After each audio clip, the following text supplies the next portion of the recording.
These are the names of the sons of Israel who went to Egypt with Jacob, each with his family: Reuben, Simeon, Levi, and Judah; Issachar, Zebulun, and Benjamin; Dan and Naphtali; Gad and Asher. The descendants of Jacob numbered 70 in all, including Joseph, who was already in Egypt. Now Joseph and all his brothers and all that generation died. But the Israelites were fruitful and increased rapidly. They multiplied and became exceedingly numerous, so that the land was filled with them. Then a new king who did not know Joseph came to power in Egypt. "Look," he said to his people, "the Israelites have become too numerous and too powerful for us. Come, let us deal shrewdly with them, or they will increase even more, and if a war breaks out, they may join our enemies, fight against us, and leave the country." So the Egyptians appointed taskmasters over the Israelites to oppress them with forced labor. As a result, they built Pithom and Ramesses as store cities for Pharaoh. But the more they were oppressed, the more they multiplied and flourished, so the Egyptians came to dread the Israelites. They worked the Israelites ruthlessly and made their lives bitter with hard labor in brick and mortar, and with all kinds of work in the fields. Every service they imposed was harsh. Then the king of Egypt said to the Hebrew midwives, whose names were Shiphrah and Puah, "When you help the Hebrew women give birth, observe them on the birth stools. If the child is a son, kill him, but if it is a daughter, let her live." The midwives, however, feared God and did not do as the king of Egypt had instructed. They let the boys live. So the king of Egypt summoned the midwives and asked them, "Why have you done this? Why have you let the boys live?" The midwives answered Pharaoh, "The Hebrew women are not like the Egyptian women, for they are vigorous and give birth before a midwife arrives." So God was good to the midwives, and the people multiplied and became even more numerous. And because the midwives feared God, he gave them families of their own. Then Pharaoh commanded all his people, "Every son born to the Hebrews you must throw into the Nile, but every daughter you may allow to live."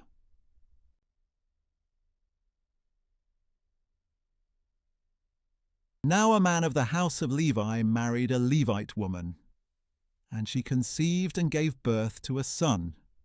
When she saw that he was a beautiful child, she hid him for 3 months. But when she could no longer hide him, she got him a papyrus basket and coated it with tar and pitch. Then she placed the child in the basket and set it among the reeds along the bank of the Nile. And his sister stood at a distance to see what would happen to him. Soon the daughter of Pharaoh went down to bathe in the Nile, and her attendants were walking along the river bank. And when she saw the basket among the reeds, she sent her maidservant to retrieve it. When she opened it, she saw the child, and behold, the little boy was crying. So she had compassion on him and said, "This is one of the Hebrew children." Then his sister said to Pharaoh's daughter, "Shall I go and call one of the Hebrew women to nurse the child for you?" "Go ahead," Pharaoh's daughter told her. And the girl went and called the boy's mother. Pharaoh's daughter said to her, "Take this child and nurse him for me, and I will pay your wages." So the woman took the boy and nursed him. When the child had grown older, she brought him to Pharaoh's daughter, and he became her son. She named him Moses and explained, "I drew him out of the water." One day, after Moses had grown up, he went out to his own people and observed their hard labor. He saw an Egyptian beating a Hebrew, one of his own people. After looking this way and that and seeing no one, he struck down the Egyptian and hid his body in the sand. The next day, Moses went out and saw two Hebrews fighting. He asked the one in the wrong, "Why are you attacking your companion?" But the man replied, "Who made you ruler and judge over us? Are you planning to kill me as you killed the Egyptian?" Then Moses was afraid and thought, "This thing I have done has surely become known." When Pharaoh heard about this matter, he sought to kill Moses. But Moses fled from Pharaoh and settled in the land of Midian, where he sat down beside a well. Now the priest of Midian had 7 daughters, and they came to draw water and fill the troughs to water their father's flock. And when some shepherds came along and drove them away, Moses rose up to help them and watered their flock. When the daughters returned to their father Reuel, he asked them, "Why have you returned so early today?" "An Egyptian rescued us from the shepherds," they replied. "He even drew water for us and watered the flock." "So where is he?" their father asked. "Why did you leave the man behind? Invite him to have something to eat." Moses agreed to stay with the man, and he gave his daughter Zipporah to Moses in marriage. And she gave birth to a son, and Moses named him Gershom, saying, "I have become a foreigner in a foreign land." After a long time, the king of Egypt died. The Israelites groaned and cried out under their burden of slavery, and their cry for deliverance from bondage ascended to God. So God heard their groaning, and he remembered his covenant with Abraham, Isaac, and Jacob. God saw the Israelites and took notice.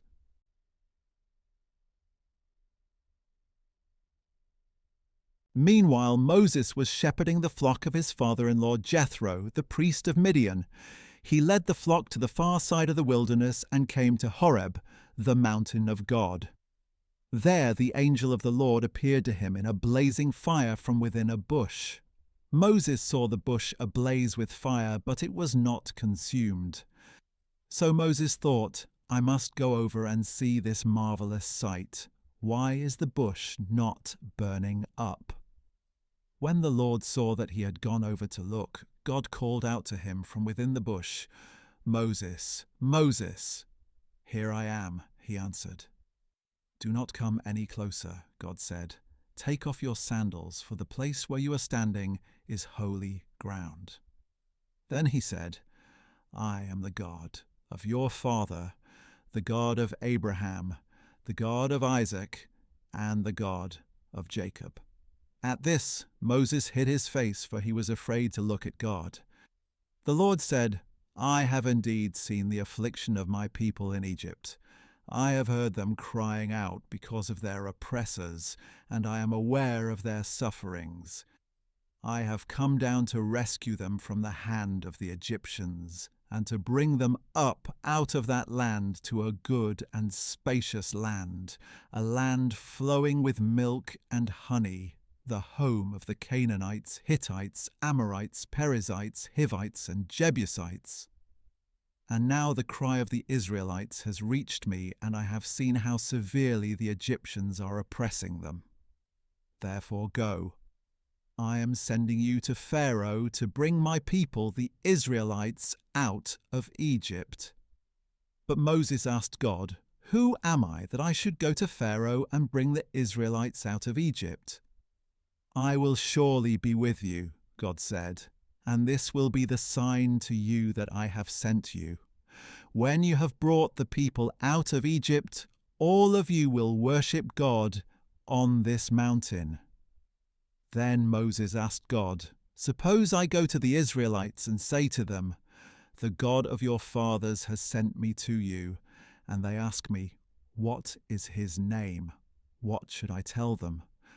God said to Moses, "I am who I am. This is what you are to say to the Israelites, 'I am has sent me to you.'" God also told Moses, "Say to the Israelites, 'The Lord, the God of your fathers, the God of Abraham, the God of Isaac, and the God of Jacob, has sent me to you.' This is my name forever, and this is how I am to be remembered in every generation. Go, assemble the elders of Israel, and say to them, The Lord, the God of your fathers, the God of Abraham, Isaac, and Jacob, has appeared to me and said, I have surely attended to you and have seen what has been done to you in Egypt, and I have promised to bring you up out of your affliction in Egypt into the land of the Canaanites, Hittites, Amorites, Perizzites, Hivites, and Jebusites, a land flowing with milk and honey. The elders of Israel will listen to what you say, and you must go with them to the king of Egypt and tell him, The Lord, the God of the Hebrews, has met with us. Now please let us take a 3-day journey into the wilderness, so that we may sacrifice to the Lord our God.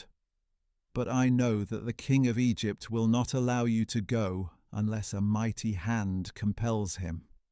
So I will stretch out my hand and strike the Egyptians with all the wonders I will perform among them. And after that, he will release you. And I will grant this people such favor in the sight of the Egyptians that when you leave, you will not go away empty-handed. Every woman shall ask her neighbor and any woman staying in her house for silver and gold jewelry and clothing, and you will put them on your sons and daughters. So you will plunder the Egyptians.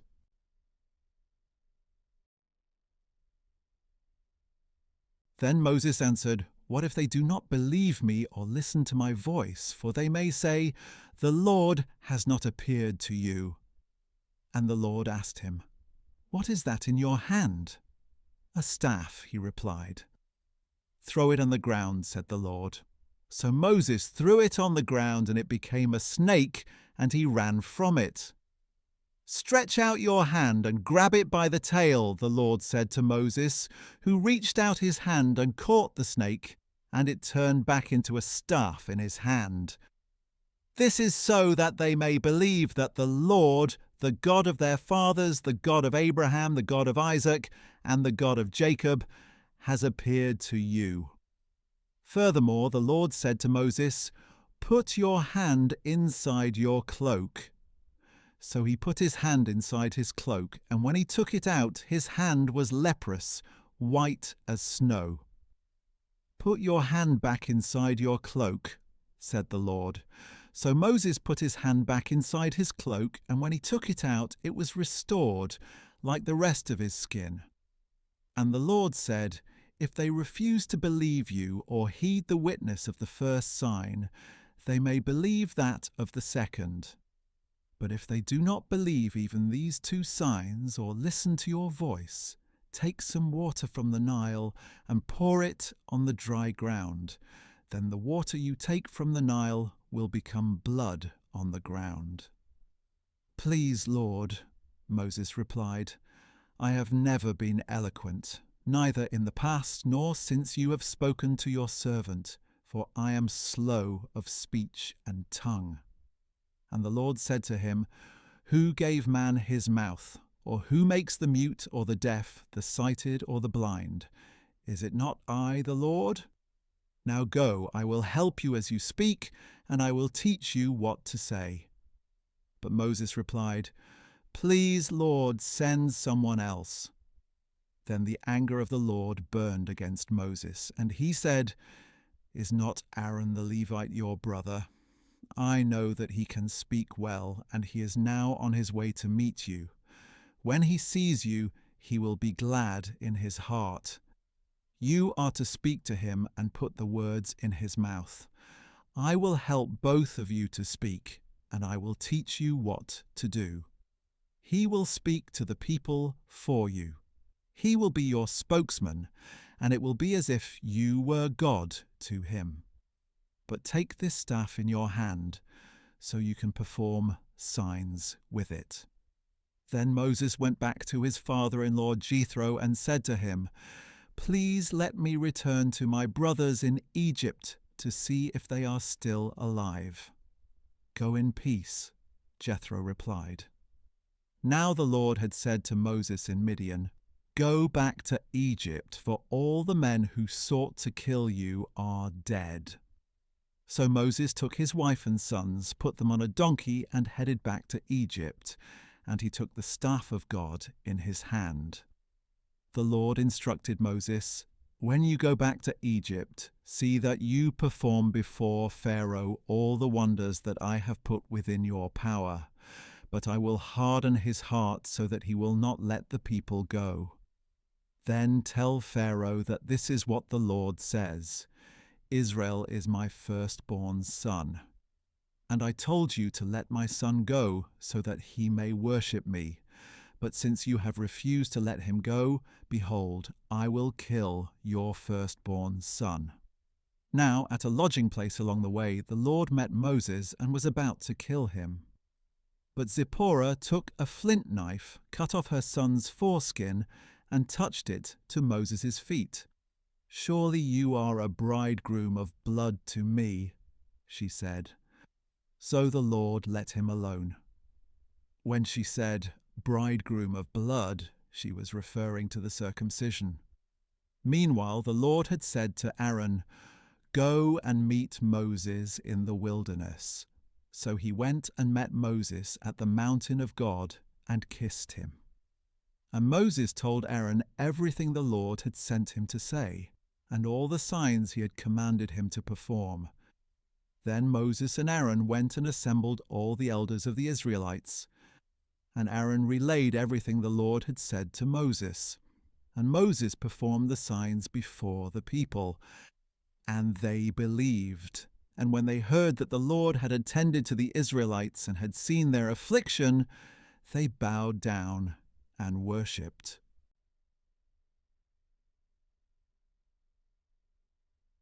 After that, Moses and Aaron went to Pharaoh and said, "This is what the Lord, the God of Israel, says: Let my people go, so that they may hold a feast to me in the wilderness."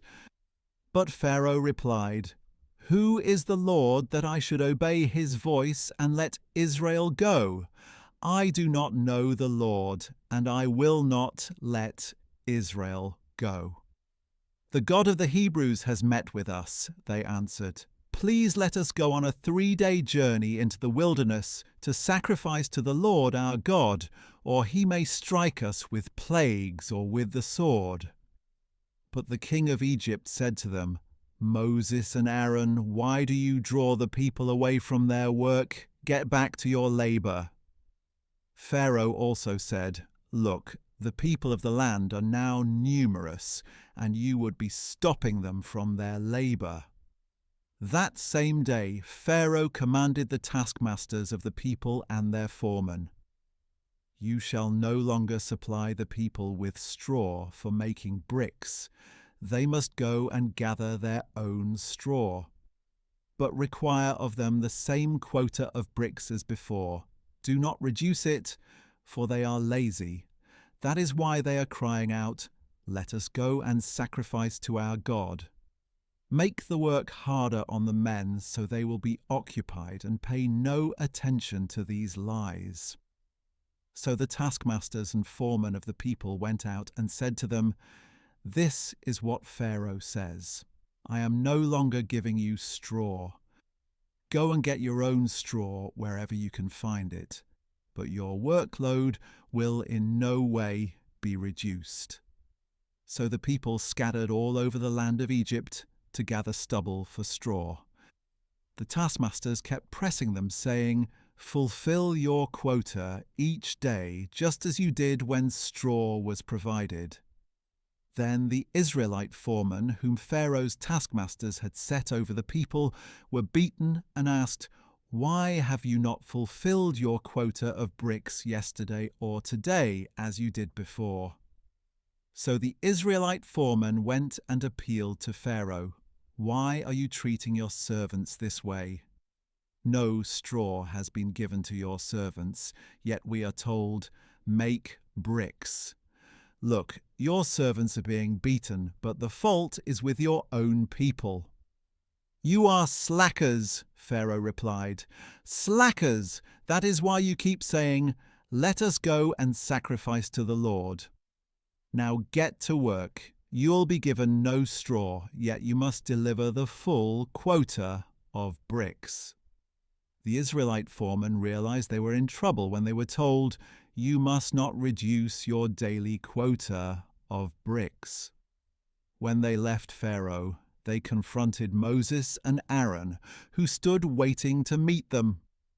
"May the Lord look upon you and judge you," the foreman said, "for you have made us a stench before Pharaoh and his officials. You have placed in their hand a sword to kill us." So Moses returned to the Lord and asked, "Lord, why have you brought trouble upon this people? Is this why you sent me? Ever since I went to Pharaoh to speak in your name, he has brought trouble on this people, and you have not delivered your people in any way."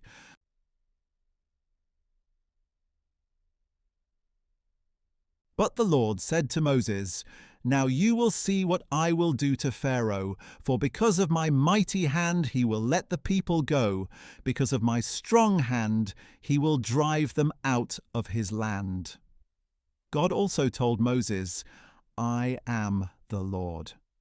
I appeared to Abraham, to Isaac, and to Jacob as God Almighty, but by my name the Lord I did not make myself known to them. I also established my covenant with them to give them the land of Canaan, the land where they lived as foreigners. Furthermore, I have heard the groaning of the Israelites whom the Egyptians are enslaving, and I have remembered my covenant.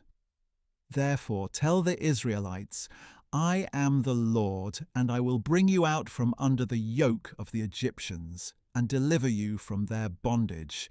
I will redeem you with an outstretched arm and with mighty acts of judgment. I will take you as my own people, and I will be your God. Then you will know that I am the Lord your God, who brought you out from under the yoke of the Egyptians. And I will bring you into the land that I swore to give to Abraham, Isaac, and Jacob. I will give it to you as a possession. I am the Lord." Moses relayed this message to the Israelites, but on account of their broken spirit and cruel bondage, they did not listen to him.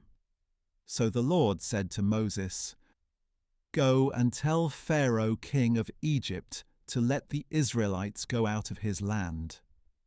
But in the Lord's presence, Moses replied, "If the Israelites will not listen to me, then why would Pharaoh listen to me, since I am unskilled in speech?"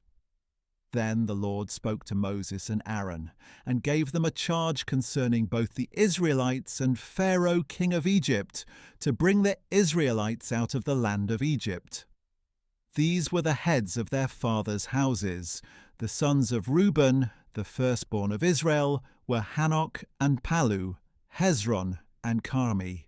These were the clans of Reuben.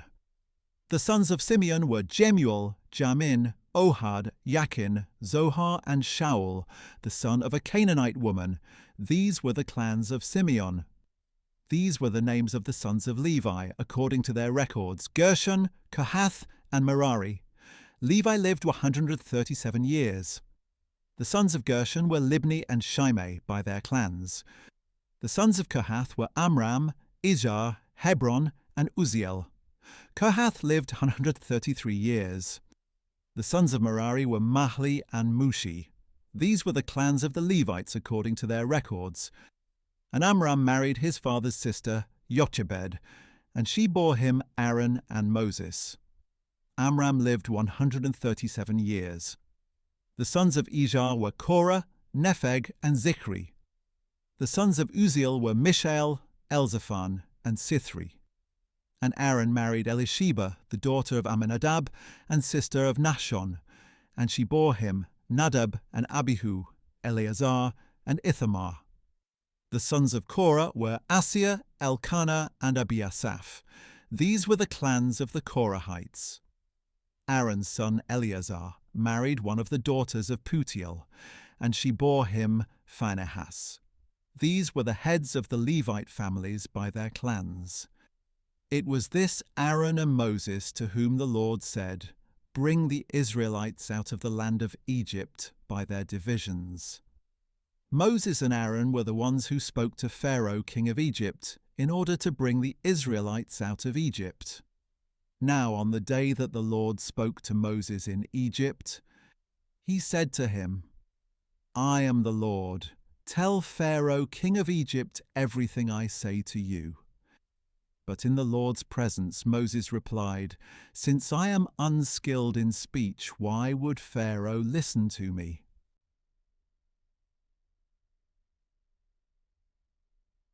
The Lord answered Moses, "See, I have made you like God to Pharaoh, and your brother Aaron will be your prophet.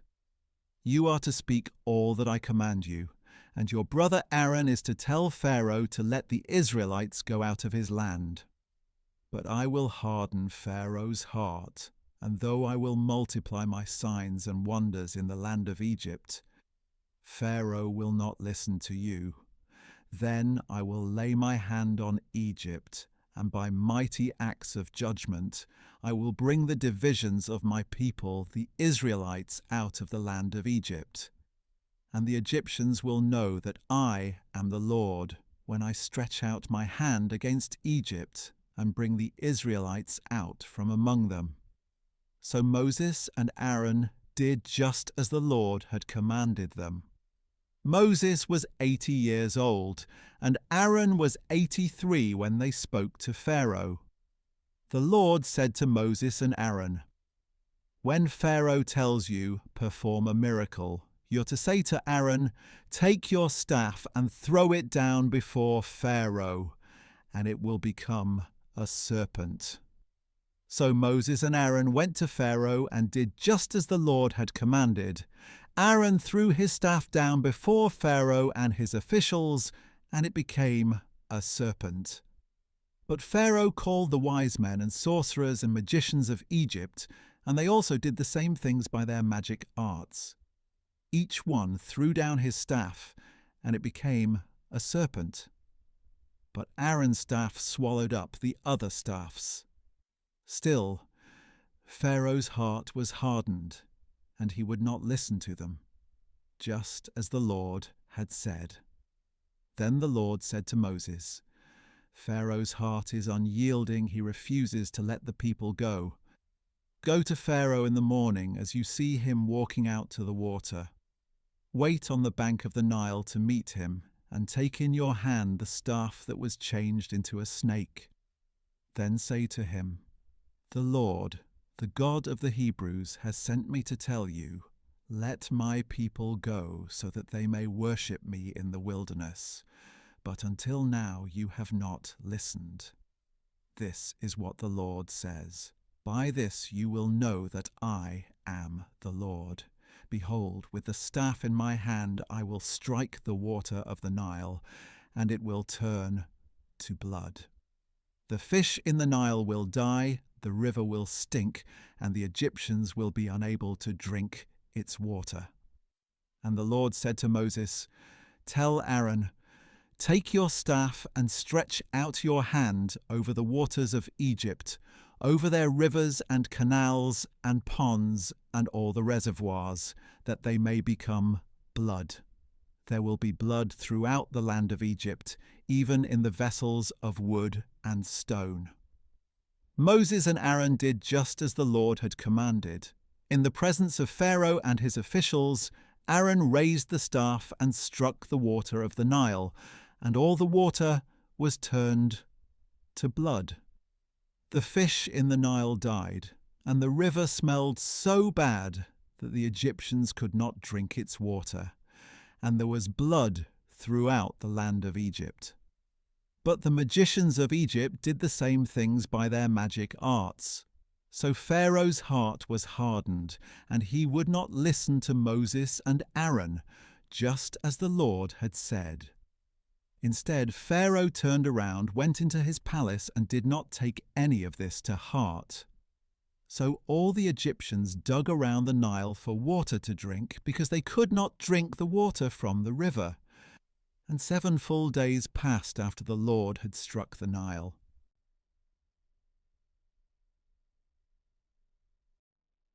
Then the Lord said to Moses, "Go to Pharaoh and tell him that this is what the Lord says. Let my people go so that they may worship me. But if you refuse to let them go, I will plague your whole country with frogs. The Nile will teem with frogs, and they will come into your palace, and up to your bedroom and onto your bed, into the houses of your officials and your people, and into your ovens and kneading bowls. The frogs will come up on you and your people and all your officials." And the Lord said to Moses, "Tell Aaron, stretch out your hand with your staff over the rivers and canals and ponds, and cause the frogs to come up onto the land of Egypt." So Aaron stretched out his hand over the waters of Egypt, and the frogs came up and covered the land of Egypt. But the magicians did the same thing by their magic arts, and they also brought frogs up onto the land of Egypt. Pharaoh summoned Moses and Aaron and said, "Pray to the Lord to take the frogs away from me and my people. Then I will let your people go, that they may sacrifice to the Lord."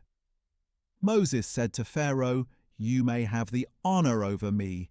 When shall I pray for you and your officials and your people that the frogs, except for those in the Nile, may be taken away from you and your houses?" "Tomorrow," Pharaoh answered. "May it be as you say," Moses replied, "so that you may know that there is no one like the Lord our God. The frogs will depart from you and your houses and your officials and your people. They will remain only in the Nile." After Moses and Aaron had left Pharaoh, Moses cried out to the Lord for help with the frogs that he had brought against Pharaoh.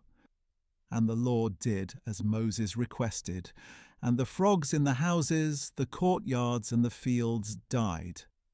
They were piled into countless heaps, and there was a terrible stench in the land. When Pharaoh saw that there was relief, however, he hardened his heart and would not listen to Moses and Aaron, just as the Lord had said.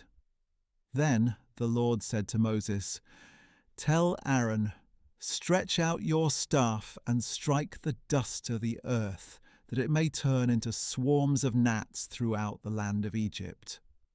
This they did, and when Aaron stretched out his hand with his staff and struck the dust of the earth, gnats came upon man and beast. All the dust of the earth turned into gnats throughout the land of Egypt. The magicians tried to produce gnats using their magic arts, but they could not, and the gnats remained on man and beast. "This is the finger of God," the magicians said to Pharaoh. But Pharaoh's heart was hardened, and he would not listen to them, just as the Lord had said. Then the Lord said to Moses, "Get up early in the morning, and when Pharaoh goes out to the water, stand before him and tell him that this is what the Lord says: 'Let my people go, so that they may worship me. But if you will not let my people go, I will send swarms of flies upon you and your officials, and your people, and your houses. The houses of the Egyptians and even the ground where they stand will be full of flies.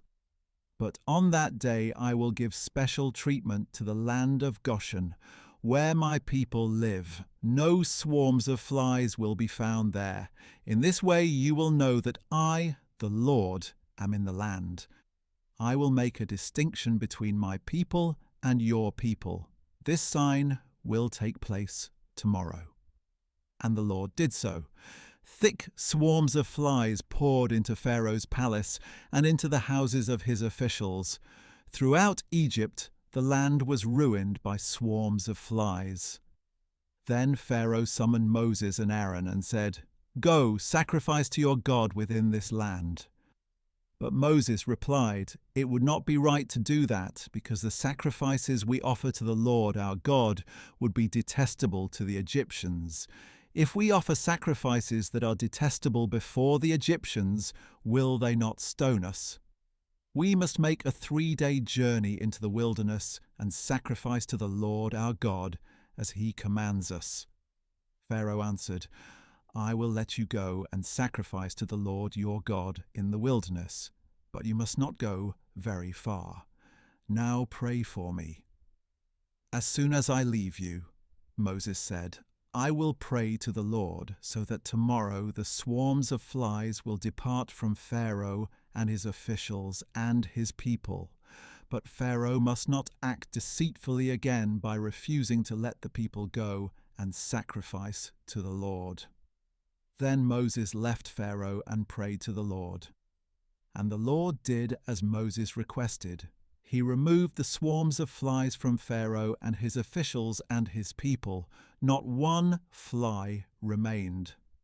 But Pharaoh hardened his heart this time as well, and he wouldn't let the people go.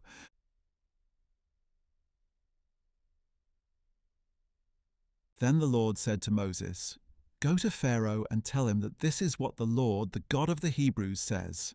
Let my people go so that they may worship me. But if you continue to restrain them and refuse to let them go, then the hand of the Lord will bring a severe plague on your livestock in the field, on your horses, donkeys, camels, herds, and flocks. But the Lord will make a distinction between the livestock of Israel and the livestock of Egypt, so that no animal belonging to the Israelites will die." The Lord set a time, saying, "Tomorrow the Lord will do this in the land." And the next day the Lord did just that. All the livestock of the Egyptians died, but not one animal belonging to the Israelites died. Pharaoh sent officials and found that none of the livestock of the Israelites had died, but Pharaoh's heart was hardened, and he would not let the people go. Then the Lord said to Moses and Aaron, "Take handfuls of soot from the furnace.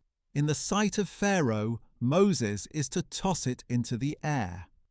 It will become fine dust over all the land of Egypt, and festering boils will break out on man and beast throughout the land."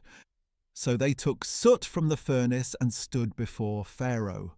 Moses tossed it into the air, and festering boils broke out on man and beast.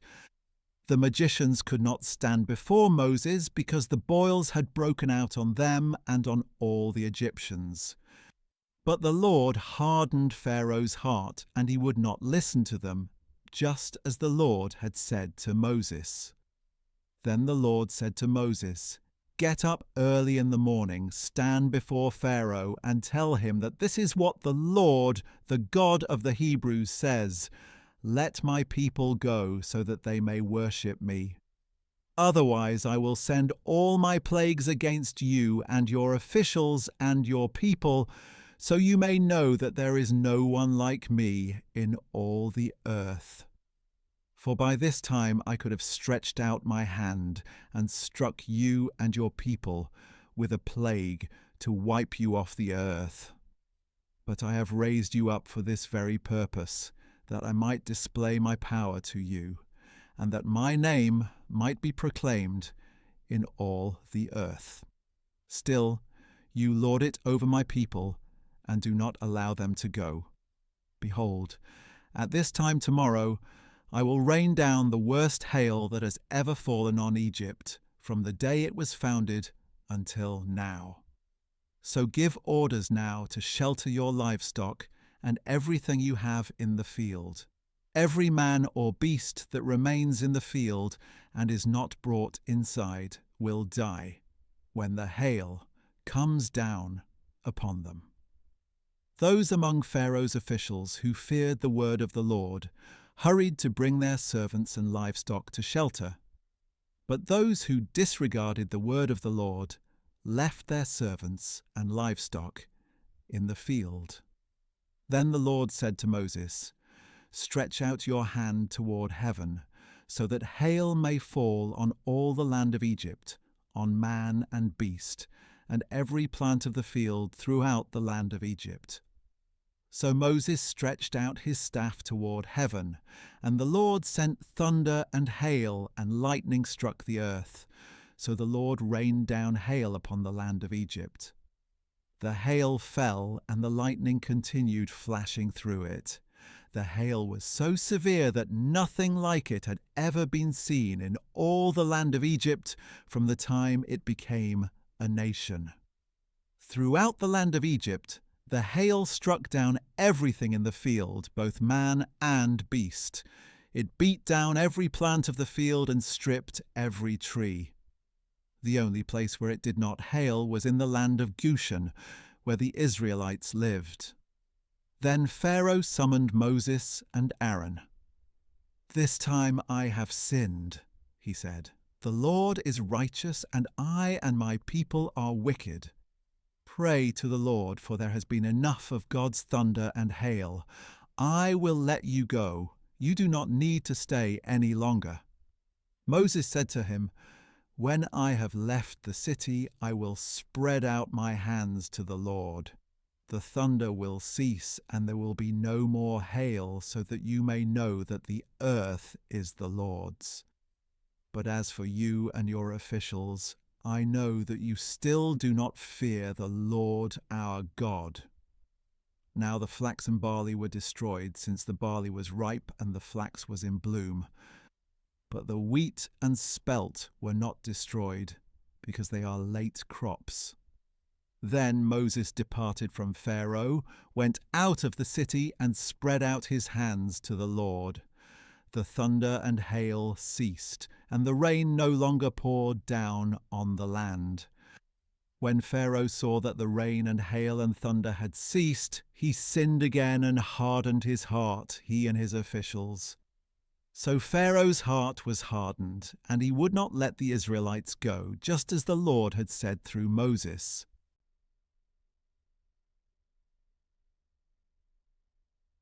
Then the Lord said to Moses, "Go to Pharaoh, for I have hardened his heart and the hearts of his officials, that I may perform these miraculous signs of mine among them, and that you may tell your children and grandchildren how severely I dealt with the Egyptians when I performed miraculous signs among them, so that all of you may know that I am the Lord." So Moses and Aaron went to Pharaoh and told him, "This is what the Lord, the God of the Hebrews, says. How long will you refuse to humble yourself before me? Let my people go, so that they may worship me.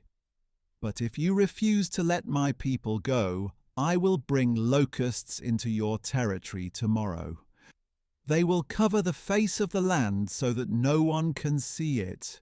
They will devour whatever is left after the hail, and eat every tree that grows in your fields.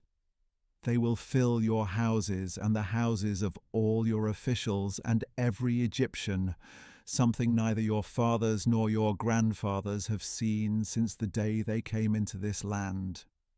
Then Moses turned and left Pharaoh's presence. Pharaoh's officials asked him, "How long will this man be a snare to us? Let the people go so that they may worship the Lord their God. Do you not yet realize that Egypt lies in ruins?" So Moses and Aaron were brought back to Pharaoh. "Go worship the Lord your God," he said. "But who exactly will be going?" "We will go with our young and old," Moses replied. "We will go with our sons and daughters and with our flocks and herds, for we must hold a feast to the Lord."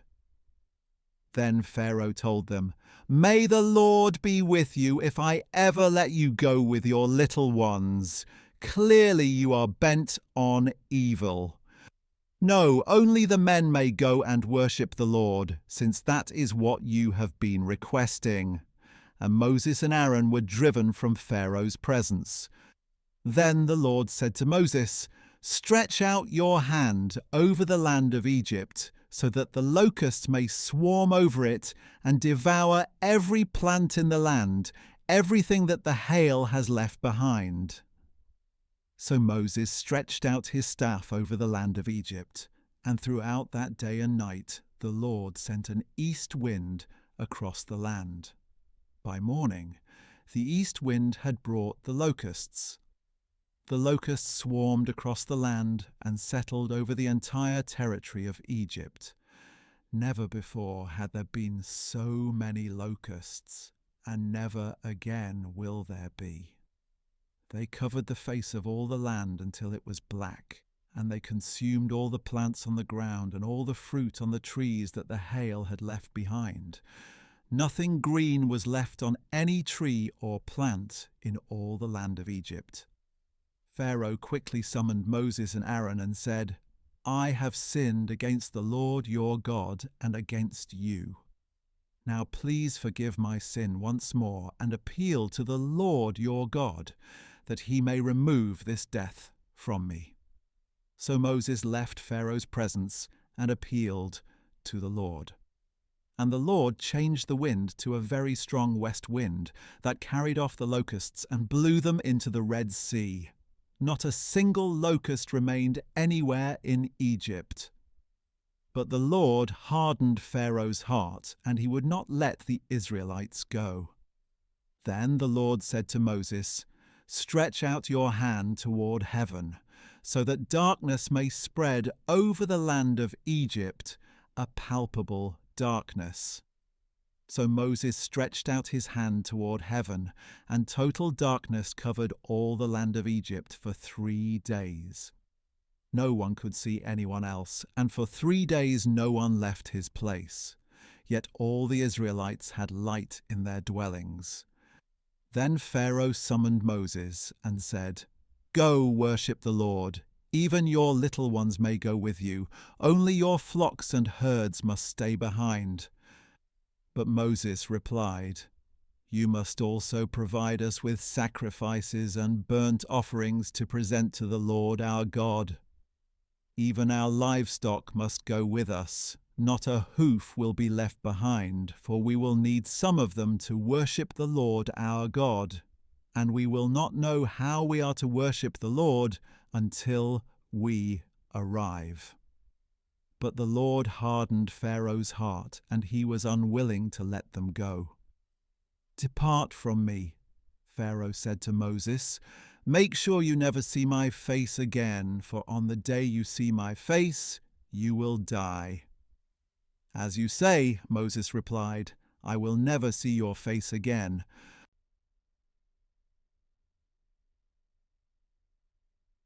Then the Lord said to Moses, "I will bring upon Pharaoh and Egypt one more plague. After that, he will allow you to leave this place.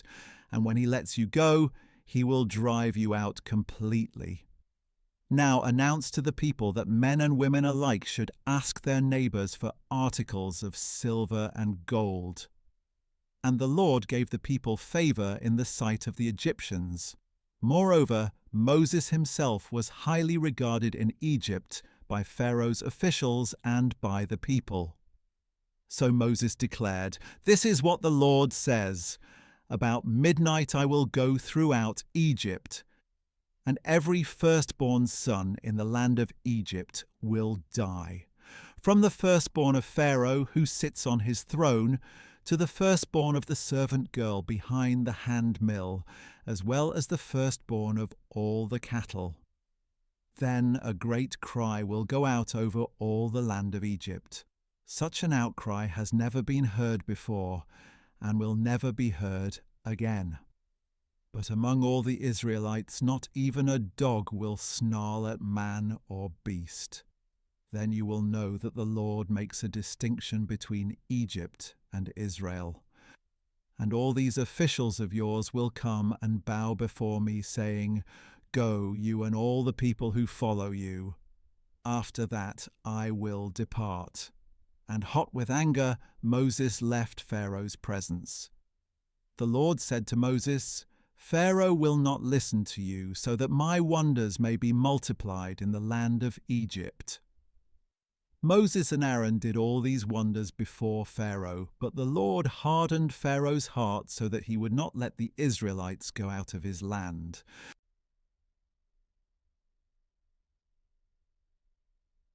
Now the Lord said to Moses and Aaron in the land of Egypt, This month is the beginning of months for you. It shall be the first month of your year. Tell the whole congregation of Israel that on the 10th day of this month each man must select a lamb for his family, one per household. If the household is too small for a whole lamb, they are to share with the nearest neighbour based on the number of people and apportion the lamb accordingly. Your lamb must be an unblemished year-old male, and you may take it from the sheep or the goats. You must keep it until the 14th day of the month, when the whole assembly of the congregation of Israel will slaughter the animals at twilight. They are to take some of the blood and put it on the sides and tops of the door frames of the houses where they eat the lambs. They are to eat the meat that night, roasted over the fire, along with unleavened bread and bitter herbs. Do not eat any of the meat raw or cooked in boiling water, but only roasted over the fire, its head and legs and inner parts. Do not leave any of it until morning. Before the morning, you must burn up any part that is left over. This is how you are to eat it. You must be fully dressed for travel, with your sandals on your feet and your staff in your hand. You are to eat in haste. It is the Lord's Passover. On that night I will pass through the land of Egypt and strike down every firstborn male, both man and beast, and I will execute judgment against all the gods of Egypt. I am the Lord. The blood on the houses where you are staying will be a sign. When I see the blood, I will pass over you. No plague will fall on you to destroy you when I strike the land of Egypt. And this day will be a memorial for you, and you are to celebrate it as a feast to the Lord, as a permanent statute for the generations to come. For 7 days you must eat unleavened bread. On the first day you are to remove the leaven from your houses. Whoever eats anything leavened from the first day through the 7th must be cut off from Israel. On the first day you are to hold a sacred assembly, and another on the 7th day. You must not do any work on those days except to prepare the meals. That is all you may do.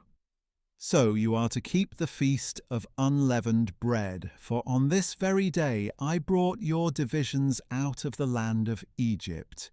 You must keep this day as a permanent statute for the generations to come. In the first month you are to eat unleavened bread from the evening of the 14th day until the evening of the 21st day. For 7 days there must be no leaven found in your houses. If anyone eats something leavened, that person, whether a foreigner or native of the land, must be cut off from the congregation of Israel. You are not to eat anything leavened. Eat unleavened bread in all your homes. Then Moses summoned all the elders of Israel and told them, Go at once and select for yourselves a lamb for each family, and slaughter the Passover lamb. Take a cluster of hyssop, dip it into the blood in the basin, and brush the blood on the top and sides of the doorframe. None of you shall go out the door of his house until morning. When the Lord passes through to strike down the Egyptians, he will see the blood on the top and sides of the doorframe and will pass over that doorway. So he will not allow the destroyer to enter your houses and strike you down. And you are to keep this command as a permanent statute for you and your descendants. When you enter the land that the Lord will give you as he promised, you are to keep this service. When your children ask you, What does this service mean to you?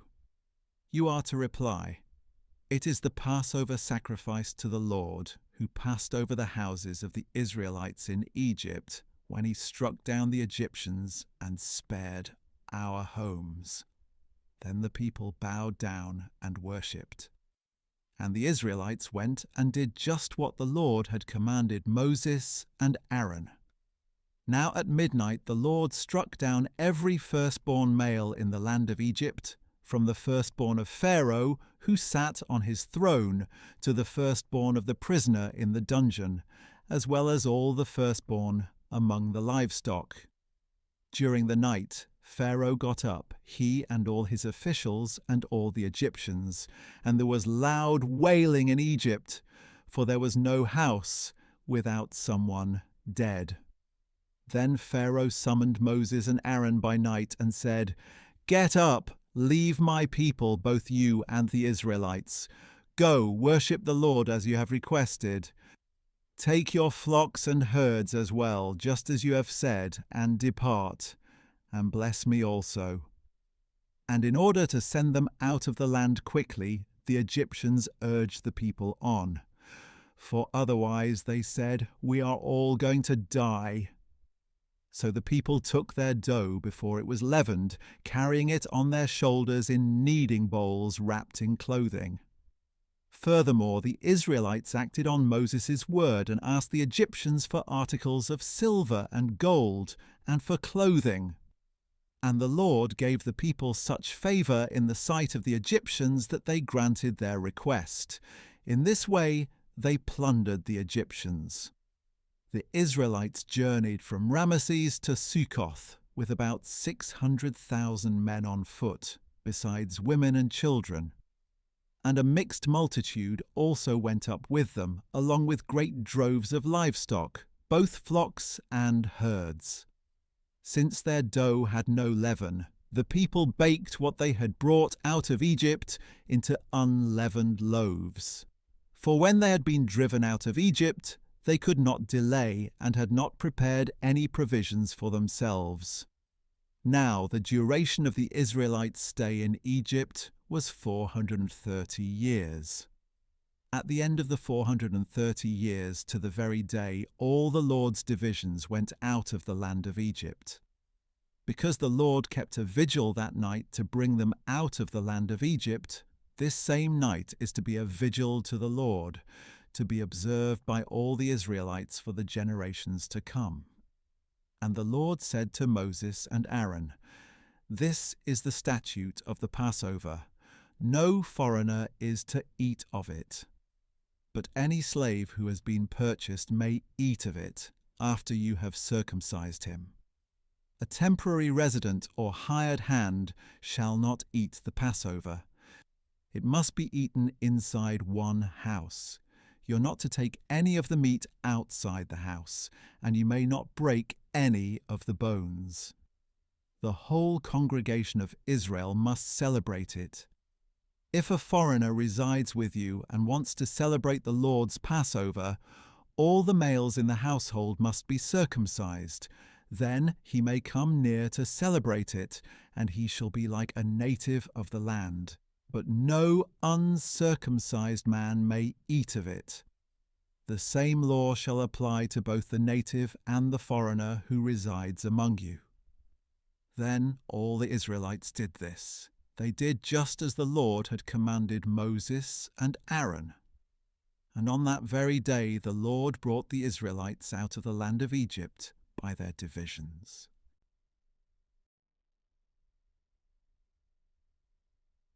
Then the Lord said to Moses, "Consecrate to me every firstborn male. The firstborn from every womb among the Israelites belongs to me, both of man and beast." So Moses told the people, "Remember this day, the day you came out of Egypt, out of the house of slavery. For the Lord brought you out of it by the strength of his hand, and nothing leavened shall be eaten. Today, in the month of Abib, you are leaving. And when the Lord brings you into the land of the Canaanites, Hittites, Amorites, Hivites, and Jebusites, the land he swore to your fathers that he would give you, a land flowing with milk and honey, you shall keep this service in this month. For 7 days you are to eat unleavened bread, and on the 7th day there shall be a feast to the Lord. Unleavened bread shall be eaten during those 7 days. Nothing leavened may be found among you, nor shall leaven be found anywhere within your borders.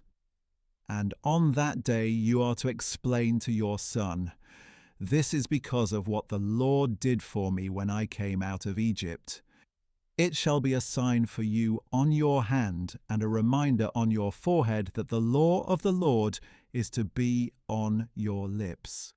For with a mighty hand the Lord brought you out of Egypt. Therefore you shall keep this statute at the appointed time, year after year. And after the Lord brings you into the land of the Canaanites and gives it to you, as he swore to you and your fathers, you are to present to the Lord the firstborn male of every womb. All the firstborn males of your livestock belong to the Lord. You must redeem every firstborn donkey with a lamb, and if you do not redeem it, you are to break its neck. And every firstborn of your sons you must redeem. In the future, when your son asks you, "What does this mean?" you are to tell him, "With a mighty hand the Lord brought us out of Egypt, out of the house of slavery. And when Pharaoh stubbornly refused to let us go, the Lord killed every firstborn in the land of Egypt, both of man and beast. This is why I sacrifice to the Lord the firstborn male of every womb, but I redeem all the firstborn of my sons. So it shall serve as a sign on your hand and a symbol on your forehead, for with a mighty hand the Lord brought us out of Egypt." When Pharaoh let the people go, God did not lead them along the road through the land of the Philistines, though it was shorter. For God said, if the people face war, they might change their minds and return to Egypt. So God led the people around by the way of the wilderness toward the Red Sea. And the Israelites left the land of Egypt, arrayed for battle. Moses took the bones of Joseph with him because Joseph had made the sons of Israel swear a solemn oath when he said, "God will surely attend to you, and then you must carry my bones with you from this place."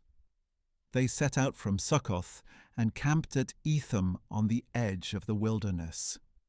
And the Lord went before them in a pillar of cloud to guide their way by day, and in a pillar of fire to give them light by night, so that they could travel by day or night.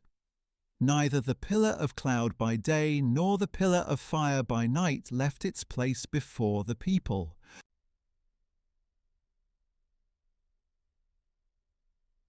Then the Lord said to Moses, "Tell the Israelites to turn back and encamp before Pi-hahiroth, between Migdol and the sea. You are to encamp by the sea, directly opposite Baal-zephon. For Pharaoh will say of the Israelites, 'They are wandering the land in confusion. The wilderness has boxed them in.' And I will harden Pharaoh's heart so that he will pursue them. But I will gain honor by means of Pharaoh and all his army, and the Egyptians will know that I am the Lord." So this is what the Israelites did. When the king of Egypt was told that the people had fled, Pharaoh and his officials changed their minds about them and said, "What have we done? We have released Israel from serving us." So Pharaoh prepared his chariot and took his army with him. He took 600 of the best chariots and all the other chariots of Egypt with officers over all of them. And the Lord hardened the heart of Pharaoh, king of Egypt, so that he pursued the Israelites, who were marching out defiantly. The Egyptians, all Pharaoh's horses and chariots, horsemen and troops, pursued the Israelites and overtook them as they camped by the sea near Pi-hahiroth, opposite Baal-zephon. As Pharaoh approached, the Israelites looked up and saw the Egyptians marching after them, and they were terrified and cried out to the Lord. They said to Moses, "Was it because there were no graves in Egypt that you brought us into the wilderness to die? What have you done to us by bringing us out of Egypt? Did we not say to you in Egypt, 'Leave us alone so that we may serve the Egyptians'? For it would have been better for us to serve the Egyptians than to die in the wilderness." But Moses told the people, "Do not be afraid, stand firm, and you will see the Lord's salvation, which he will accomplish for you today. For the Egyptians you see today, you will never see again. The Lord will fight for you. You need only to be still." Then the Lord said to Moses, "Why are you crying out to me? Tell the Israelites to go forward. And as for you, lift up your staff and stretch out your hand over the sea and divide it so that the Israelites can go through the sea on dry ground. And I will harden the hearts of the Egyptians so that they will go in after them.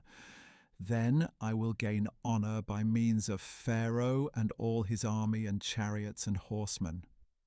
The Egyptians will know that I am the Lord when I am honored through Pharaoh, his chariots, and his horsemen." And the angel of God, who had gone before the camp of Israel, withdrew and went behind them. The pillar of cloud also moved from before them and stood behind them, so that it came between the camps of Egypt and Israel. The cloud was there in the darkness, but it lit up the night. So all night long neither camp went near the other. Then Moses stretched out his hand over the sea, and all that night the Lord drove back the sea with a strong east wind that turned it into dry land. So the waters were divided, and the Israelites went through the sea on dry ground with walls of water on their right and on their left. And the Egyptians chased after them all Pharaoh's horses, chariots, and horsemen, and followed them into the sea. At morning watch, however, the Lord looked down on the army of the Egyptians from the pillar of fire and cloud, and he threw their camp into confusion. He caused their chariot wheels to wobble so that they had difficulty driving. "Let us flee from the Israelites," said the Egyptians, "for the Lord is fighting for them against Egypt." Then the Lord said to Moses, "Stretch out your hand over the sea so that the waters may flow back over the Egyptians and their chariots and horsemen." So Moses stretched out his hand over the sea, and at daybreak the sea returned to its normal state. As the Egyptians were retreating, the Lord swept them into the sea. The waters flowed back and covered the chariots and horsemen, the entire army of Pharaoh that had chased the Israelites into the sea. Not one of them survived. But the Israelites had walked through the sea on dry ground, with walls of water on their right and on their left. That day the Lord saved Israel from the hand of the Egyptians, and Israel saw the Egyptians dead on the shore. When Israel saw the great power that the Lord had exercised over the Egyptians, the people feared the Lord and believed in him and in his servant Moses.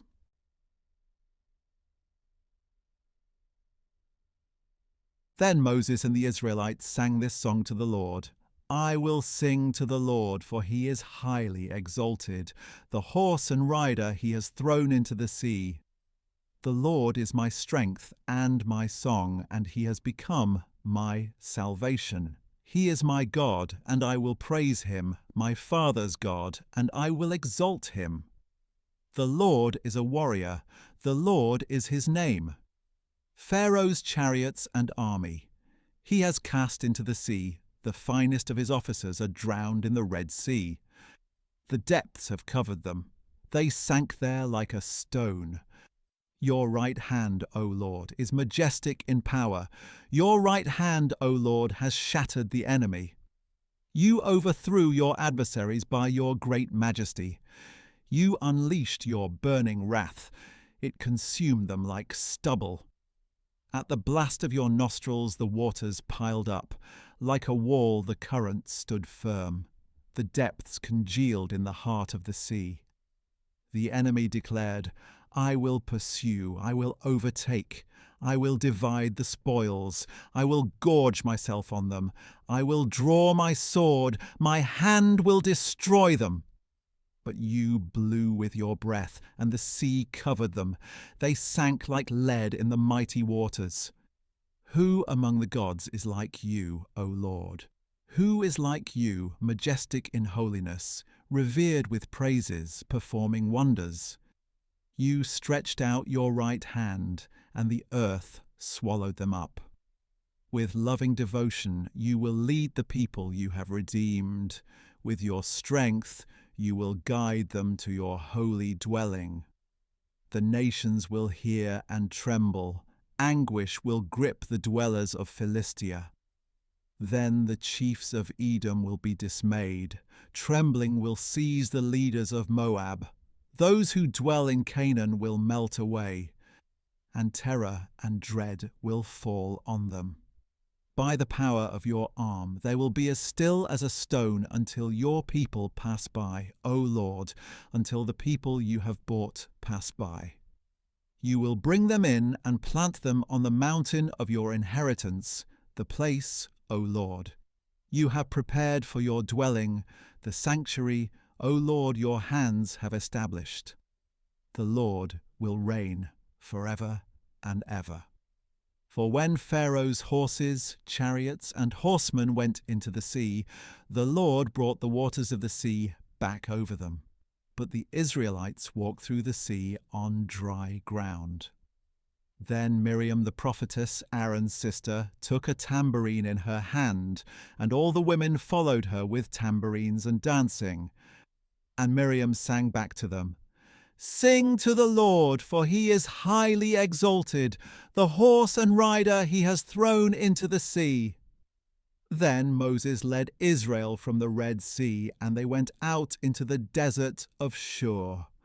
For 3 days they walked in the desert without finding water. And when they came to Marah, they could not drink the water there because it was bitter. That is why it was named Marah. So the people grumbled against Moses, saying, What are we to drink? And Moses cried out to the Lord, and the Lord showed him a log, and when he cast it into the waters, they were sweetened. There the Lord made for them a statute and an ordinance, and there he tested them, saying, If you will listen carefully to the voice of the Lord your God, and do what is right in his eyes, and pay attention to his commands, and keep all his statutes, then I will not bring on you any of the diseases I inflicted on the Egyptians, for I am the Lord who heals you. Then they came to Elim, where there were 12 springs of water and 70 palm trees, and they camped there by the waters.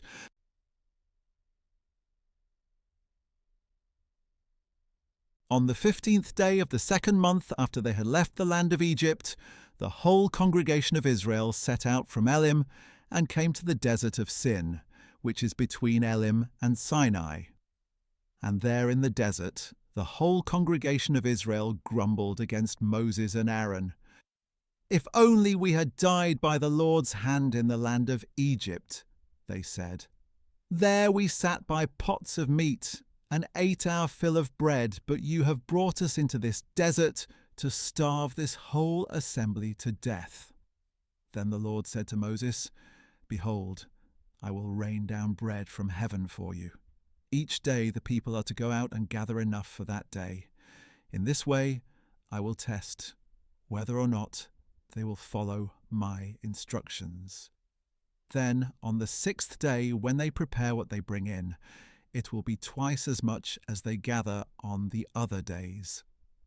So Moses and Aaron said to all the Israelites, This evening you will know that it was the Lord who brought you out of the land of Egypt.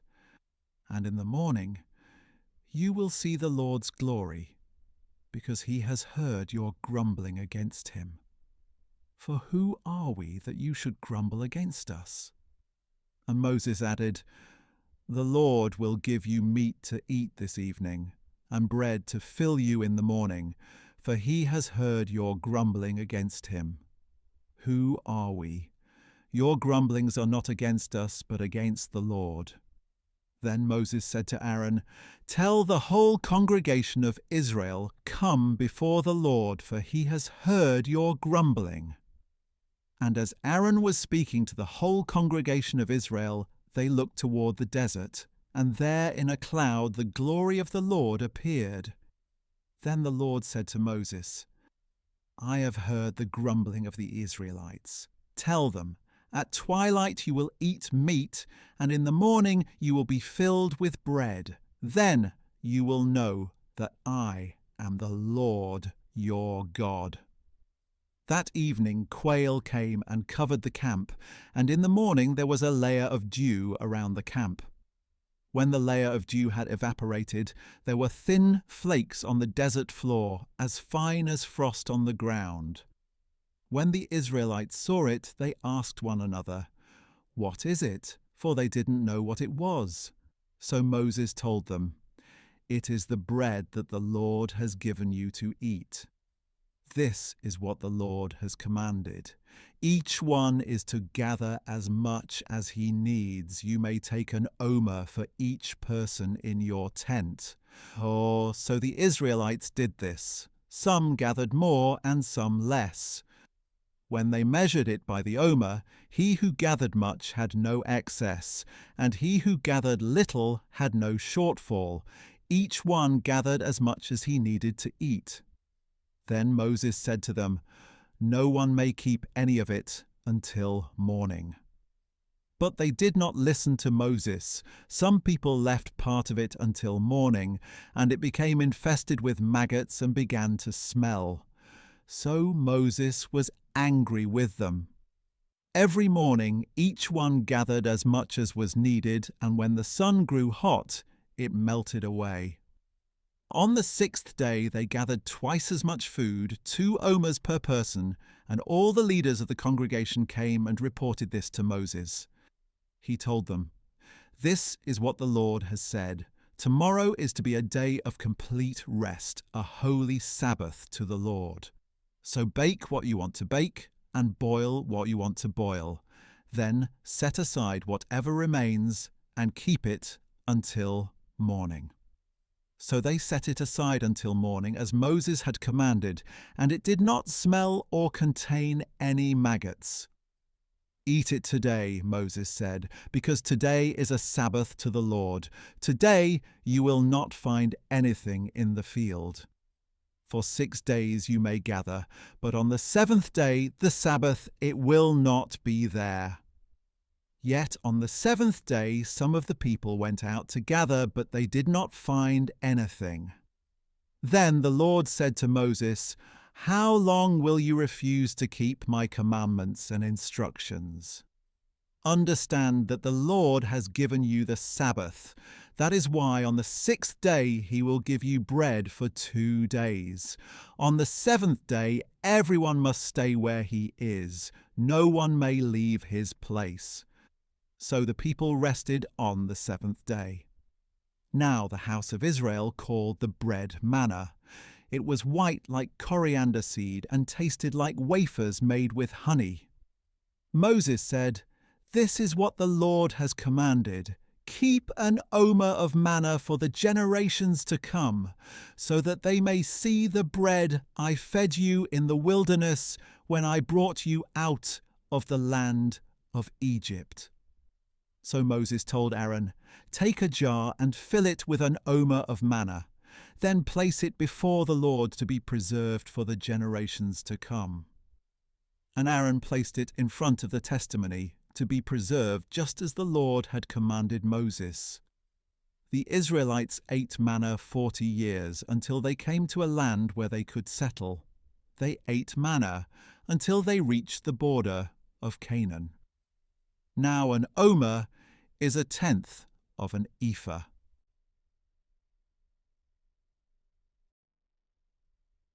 Then the whole congregation of Israel left the desert of Sin, moving from place to place as the Lord commanded. They camped at Rephidim. but there was no water for the people to drink. So the people contended with Moses. "Give us water to drink." "Why do you contend with me?" Moses replied. "Why do you test the Lord?" But the people thirsted for water there, and they grumbled against Moses. "Why have you brought us out of Egypt to make us and our children and livestock die of thirst?" Then Moses cried out to the Lord, "What should I do with these people? A little more, and they will stone me." And the Lord said to Moses, "Walk on ahead of the people and take some of the elders of Israel with you. Take along in your hand the staff with which you struck the Nile, and go. Behold, I will stand there before you by the rock at Horeb, and when you strike the rock, water will come out of it for the people to drink." So Moses did this in the sight of the elders of Israel. He named the place Massah and Meribah because the Israelites quarrelled and because they tested the Lord, saying, "Is the Lord among us or not?" After this, the Amalekites came and attacked the Israelites at Rephidim. So Moses said to Joshua, "Choose some of our men and go out to fight the Amalekites. Tomorrow I will stand on the hilltop with the staff of God in my hand." Joshua did as Moses had instructed him and fought against the Amalekites, while Moses, Aaron, and Hur went up to the top of the hill. As long as Moses held up his hands, Israel prevailed, but when he lowered them, Amalek prevailed. When Moses' hands grew heavy, they took a stone and put it under him, and he sat on it. Then Aaron and Hur held his hands up, one on each side, so that his hands remained steady until the sun went down. So Joshua overwhelmed Amalek and his army with the sword. Then the Lord said to Moses, "Write this on a scroll as a reminder and recite it to Joshua, because I will utterly blot out the memory of Amalek from under heaven." And Moses built an altar and named it, "The Lord is my banner." "Indeed," he said, "a hand was lifted up toward the throne of the Lord. The Lord will war against Amalek from generation to generation."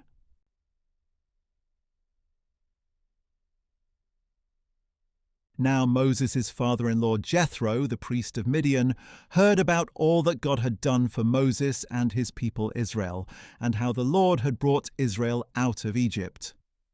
After Moses had sent back his wife Zipporah, his father-in-law Jethro had received her, along with her 2 sons. One son was named Gershom, for Moses had said, "I have been a foreigner in a foreign land." The other son was named Eleazar, for Moses had said, "The God of my father was my helper and delivered me from the sword of Pharaoh." Moses' father-in-law Jethro, along with Moses' wife and sons, came to him in the desert where he was encamped at the mountain of God. He sent word to Moses, "I, your father-in-law Jethro, am coming to you with your wife and her 2 sons." So Moses went out to meet his father-in-law and bowed down and kissed him. They greeted each other and went into the tent.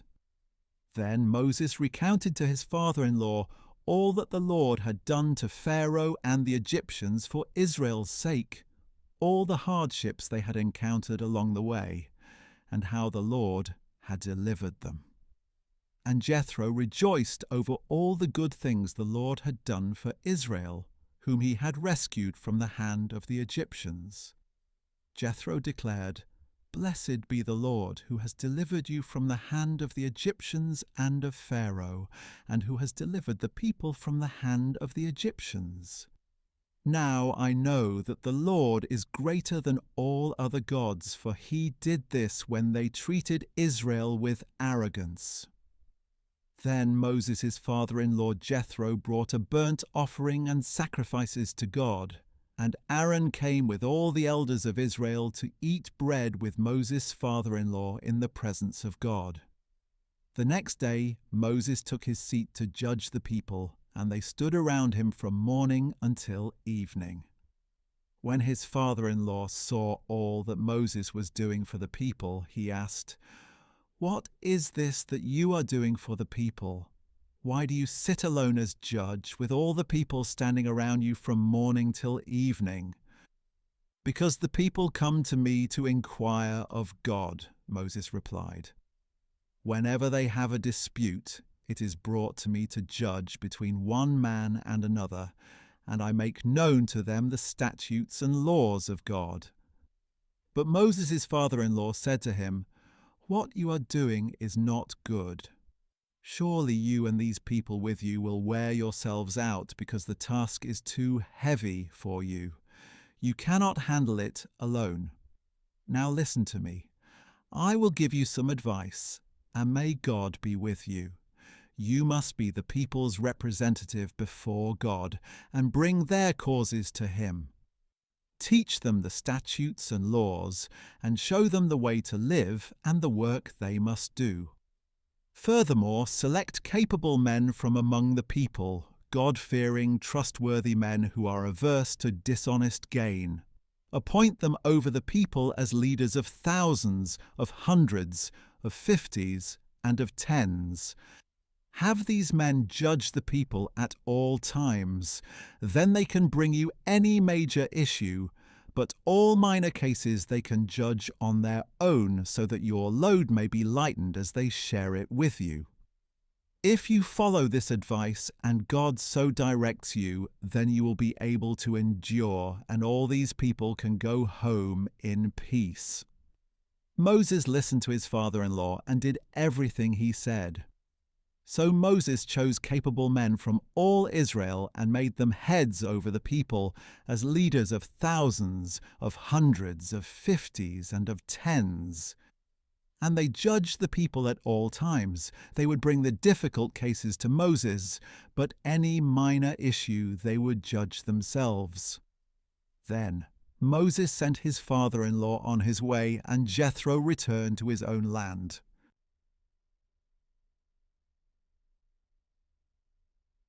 In the 3rd month, on the same day of the month that the Israelites had left the land of Egypt, they came to the wilderness of Sinai.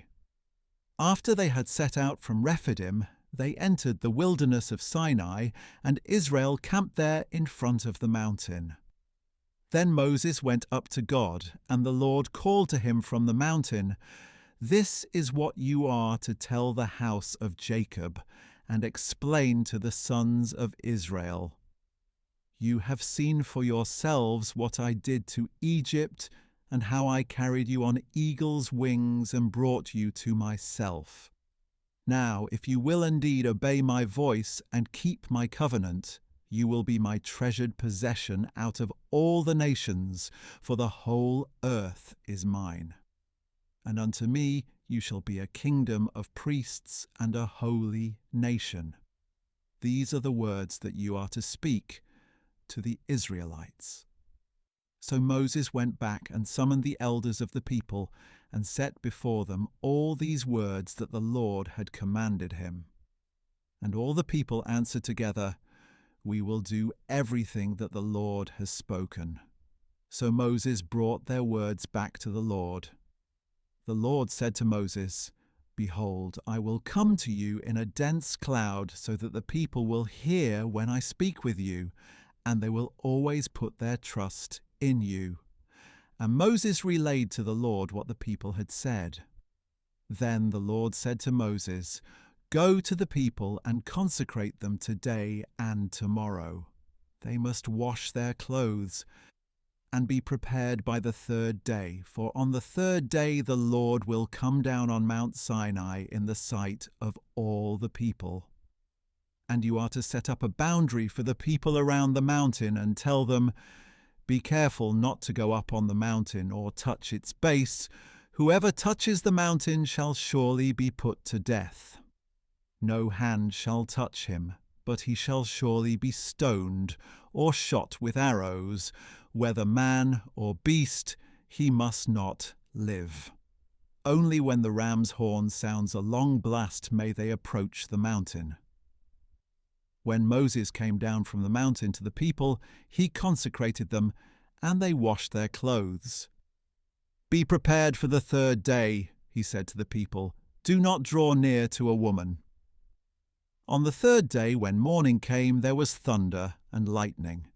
A thick cloud was upon the mountain, and a very loud blast of the ram's horn went out, so that all the people in the camp trembled. Then Moses brought the people out of the camp to meet with God, and they stood at the foot of the mountain. Mount Sinai was completely enveloped in smoke, because the Lord had descended on it in fire, and the smoke rose like the smoke of a furnace, and the whole mountain quaked violently. And as the sound of the ram's horn grew louder and louder, Moses spoke, and God answered him in the thunder. The Lord descended to the top of Mount Sinai and called Moses to the summit. So Moses went up. And the Lord said to him, "Go down and warn the people not to break through to see the Lord, lest many of them perish. Even the priests who approach the Lord must consecrate themselves, or the Lord will break out against them." But Moses said to the Lord, "The people cannot come up Mount Sinai, for you solemnly warned us. Put a boundary around the mountain and set it apart as holy." And the Lord replied, "Go down and bring Aaron with you. But the priests and the people must not break through to come up to the Lord, or he will break out against them." So Moses went down to the people and spoke to them.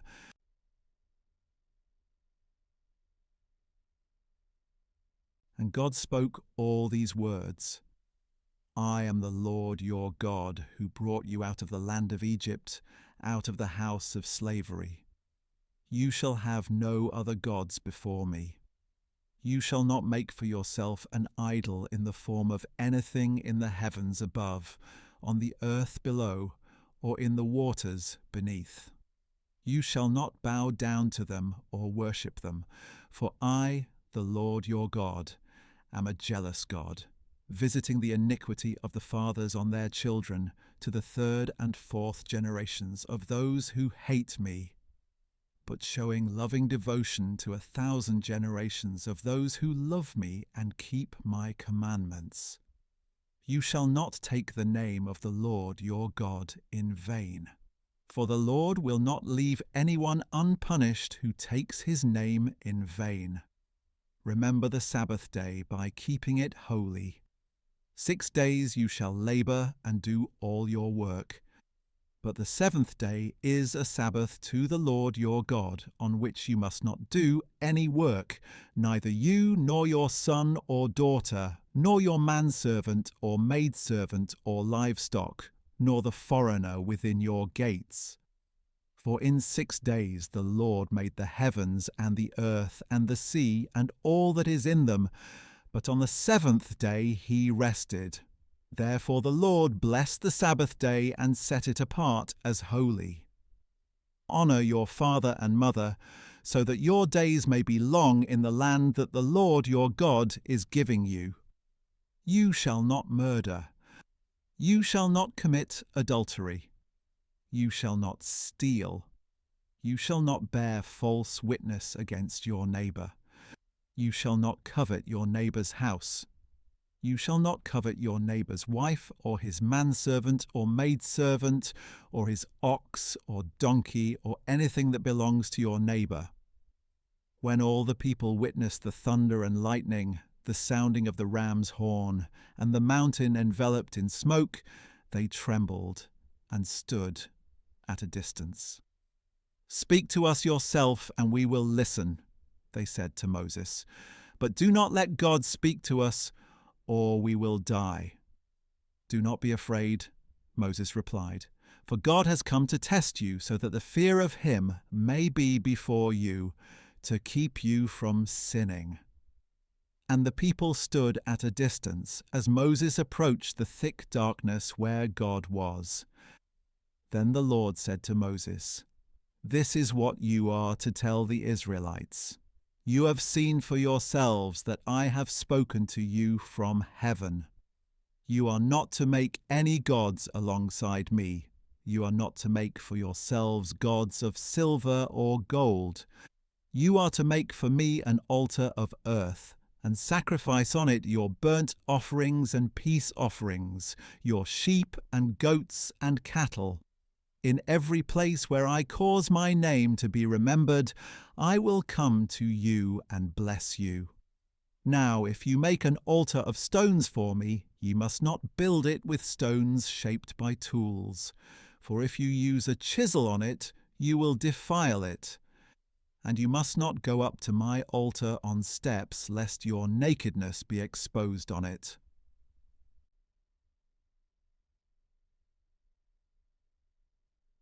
These are the ordinances that you are to set before them.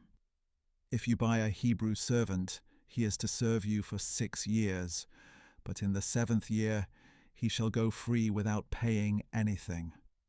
If he arrived alone, he is to leave alone. If he arrived with a wife, she is to leave with him. If his master gives him a wife and she bears him sons or daughters, the woman and her children shall belong to her master, and only the man shall go free. But if the servant declares, I love my master and my wife and children, I do not want to go free, then his master is to bring him before the judges, and he shall take him to the door or doorpost and pierce his ear with an awl. Then he shall serve his master for life.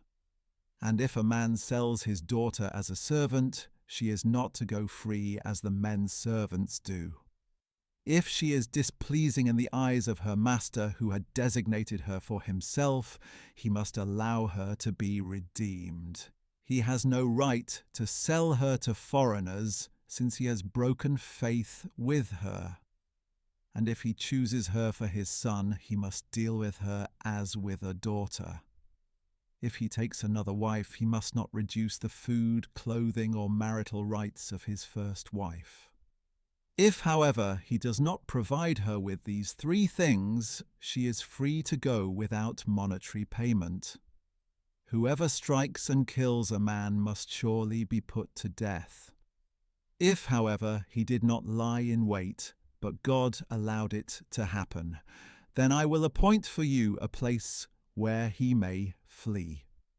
But if a man schemes and acts willfully against his neighbor to kill him, you must take him away from my altar to be put to death. Whoever strikes his father or mother must surely be put to death.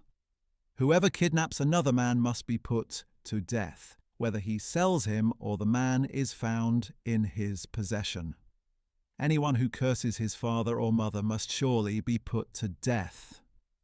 If men are quarrelling, and one strikes the other with a stone or a fist, and he does not die but is confined to bed, then the one who struck him shall go unpunished, as long as the other can get up and walk around outside with his staff.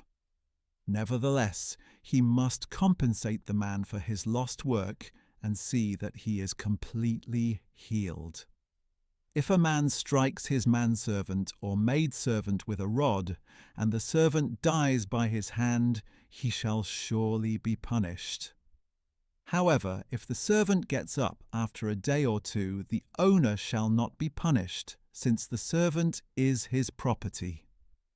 If men who are fighting strike a pregnant woman and her child is born prematurely, but there is no further injury, he shall surely be fined as the woman's husband demands and as the court allows. But if a serious injury results, then you must require a life for a life. Eye for eye, tooth for tooth, hand for hand, foot for foot, burn for burn, wound for wound, and stripe for stripe. If a man strikes and blinds the eye of his manservant or maidservant, he must let the servant go free as compensation for the eye. And if he knocks out the tooth of his manservant or maidservant, he must let the servant go free as compensation for the tooth. If an ox gores a man or woman to death, the ox must surely be stoned, and its meat must not be eaten. but the owner of the ox shall not be held responsible. But if the ox has a habit of goring, and its owner has been warned yet does not restrain it, and it kills a man or woman, then the ox must be stoned, and its owner must also be put to death. If payment is demanded of him instead, he may redeem his life by paying the full amount demanded of him. If the ox gores a son or a daughter, it shall be done to him, according to the same rule. If the ox gores a manservant or maidservant, the owner must pay 30 shekels of silver to the master of that servant, and the ox must be stoned. If a man opens or digs a pit and fails to cover it, and an ox or a donkey falls into it, the owner of the pit shall make restitution. He must pay its owner, and the dead animal will be his. If a man's ox injures his neighbour's ox and it dies, they must sell the live one and divide the proceeds. They also must divide the dead animal. But if it was known that the ox had a habit of goring, yet its owner failed to restrain it, he shall pay full compensation, ox for ox, and the dead animal will be his.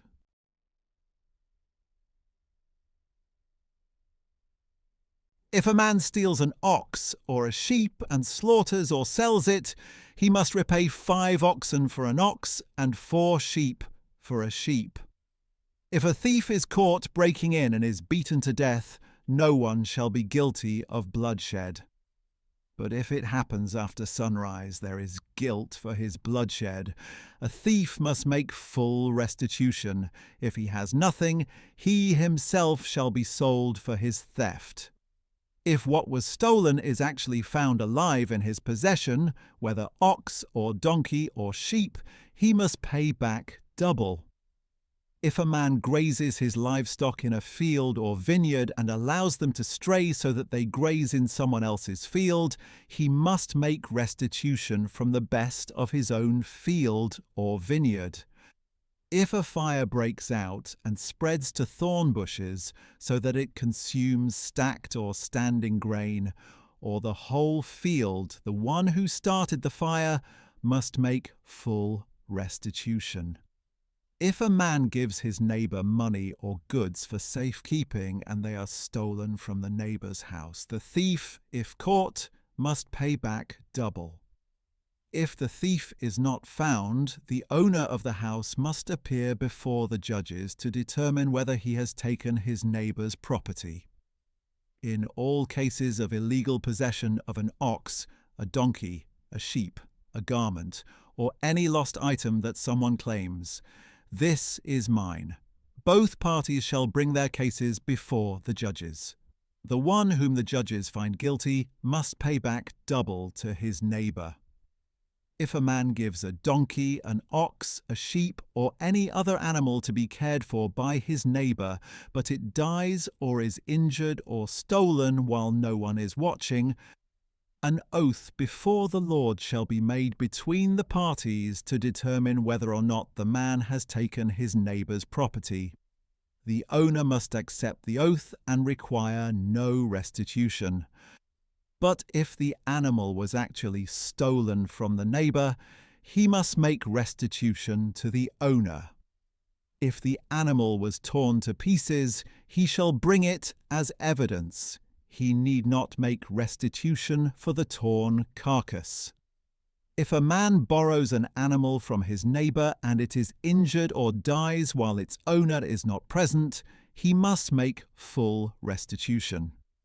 If the owner was present, no restitution is required. If the animal was rented, the fee covers the loss. If a man seduces a virgin who is not pledged in marriage and sleeps with her, he must pay the full dowry for her to be his wife. If her father absolutely refuses to give her to him, the man still must pay an amount comparable to the bridal price of a virgin. You must not allow a sorceress to live.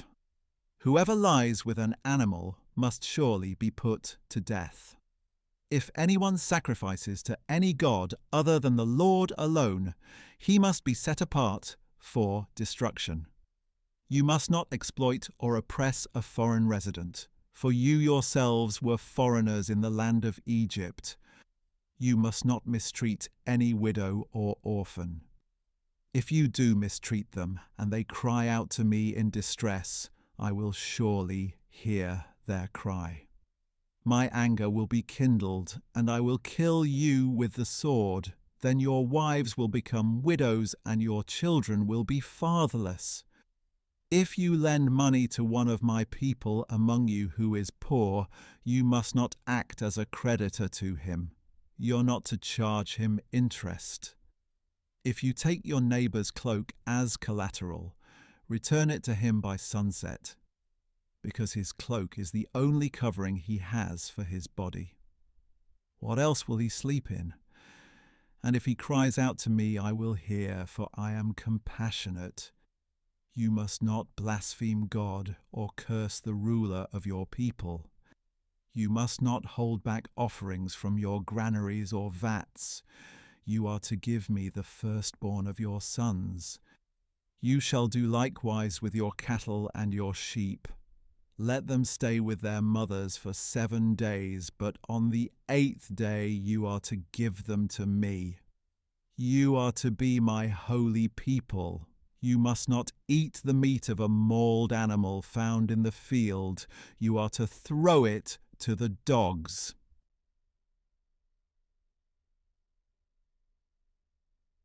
You shall not spread a false report. Do not join the wicked by being a malicious witness. You shall not follow the crowd in wrongdoing. When you testify in a lawsuit, do not pervert justice by siding with the crowd. And do not show favoritism to a poor man in his lawsuit. If you encounter your enemy's stray ox or donkey, you must return it to him. If you see the donkey of one who hates you fallen under its load, do not leave it there. You must help him with it. You shall not deny justice to the poor in their lawsuits. Stay far away from a false accusation. Do not kill the innocent or the just, for I will not acquit the guilty. Do not accept a bribe, for a bribe blinds those who see and twists the words of the righteous. Do not oppress a foreign resident, since you yourselves know how it feels to be foreigners, for you were foreigners in the land of Egypt. For 6 years you are to sow your land and gather its produce. But in the 7th year you must let it rest and lie fallow, so that the poor among your people may eat from the field, and the wild animals may consume what they leave. Do the same with your vineyard and olive grove. For 6 days you are to do your work, but on the 7th day you must cease, so that your ox and your donkey may rest, and the son of your maidservant may be refreshed, as well as the foreign resident. Pay close attention to everything I have said to you. You must not invoke the names of other gods. They must not be heard on your lips.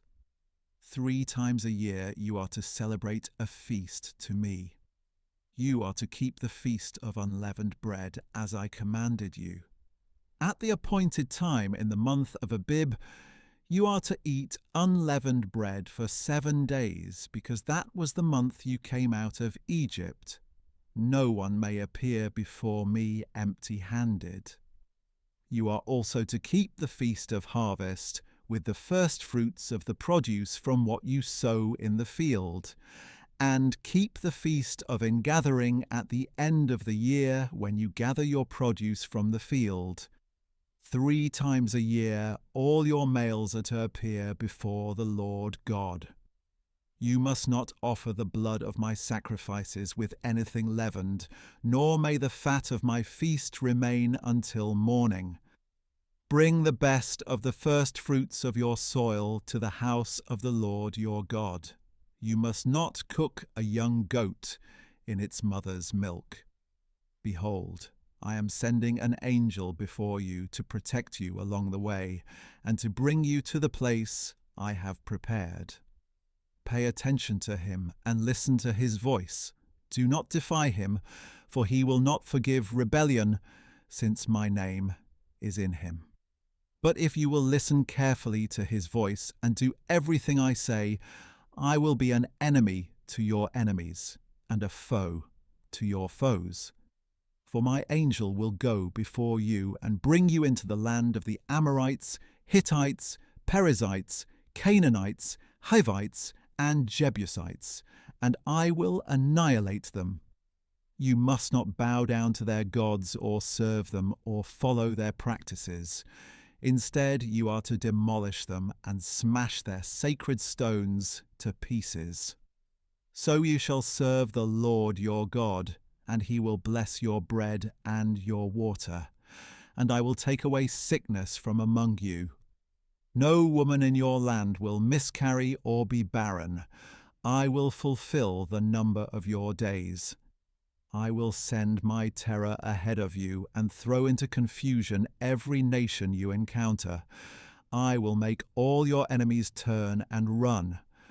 I will send the hornet before you to drive the Hivites and Canaanites and Hittites out of your way.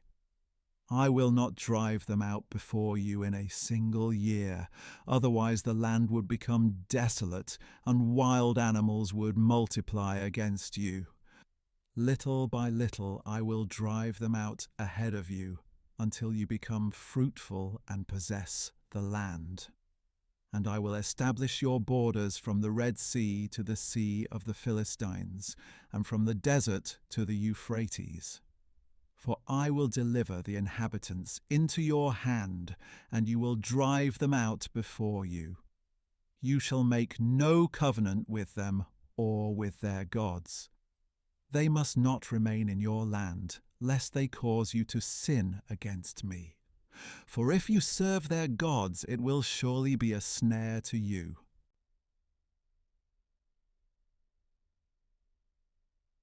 Then the Lord said to Moses, Come up to the Lord, you and Aaron, Nadab and Abihu, and 70 of Israel's elders, and you are to worship at a distance.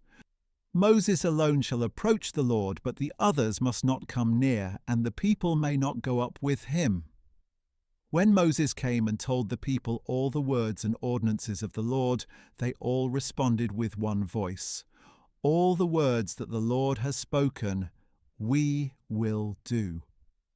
And Moses wrote down all the words of the Lord.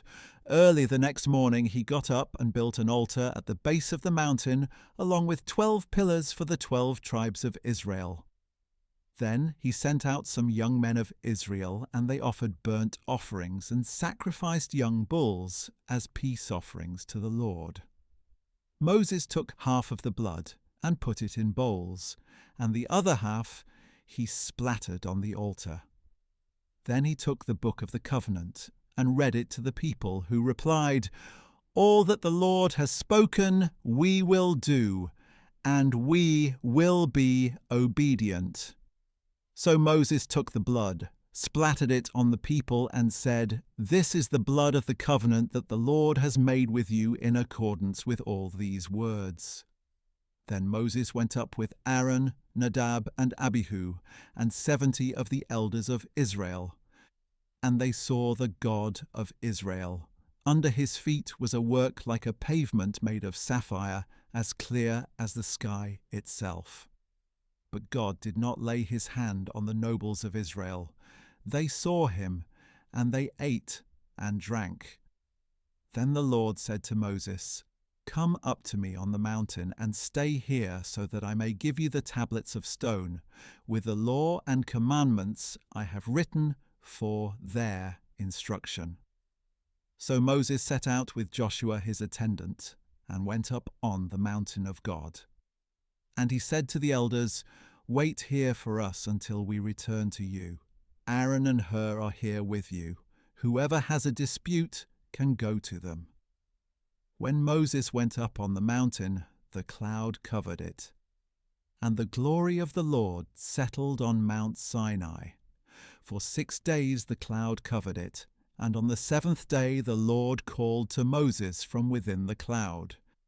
And the sight of the glory of the Lord was like a consuming fire on the mountaintop in the eyes of the Israelites. Moses entered the cloud as he went up on the mountain, and he remained on the mountain 40 days and 40 nights.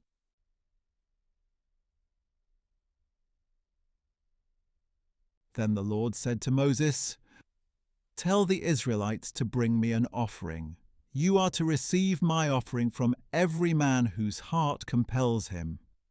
This is the offering you are to accept from them: gold, silver, and bronze, blue, purple, and scarlet yarn, fine linen and goat hair, ram skins dyed red and fine leather, acacia wood, olive oil for the light, spices for the anointing oil and for the fragrant incense, and onyx stones and gemstones to be mounted on the ephod and breastpiece.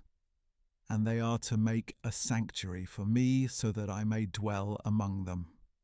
You must make the tabernacle and design all its furnishings according to the pattern I show you.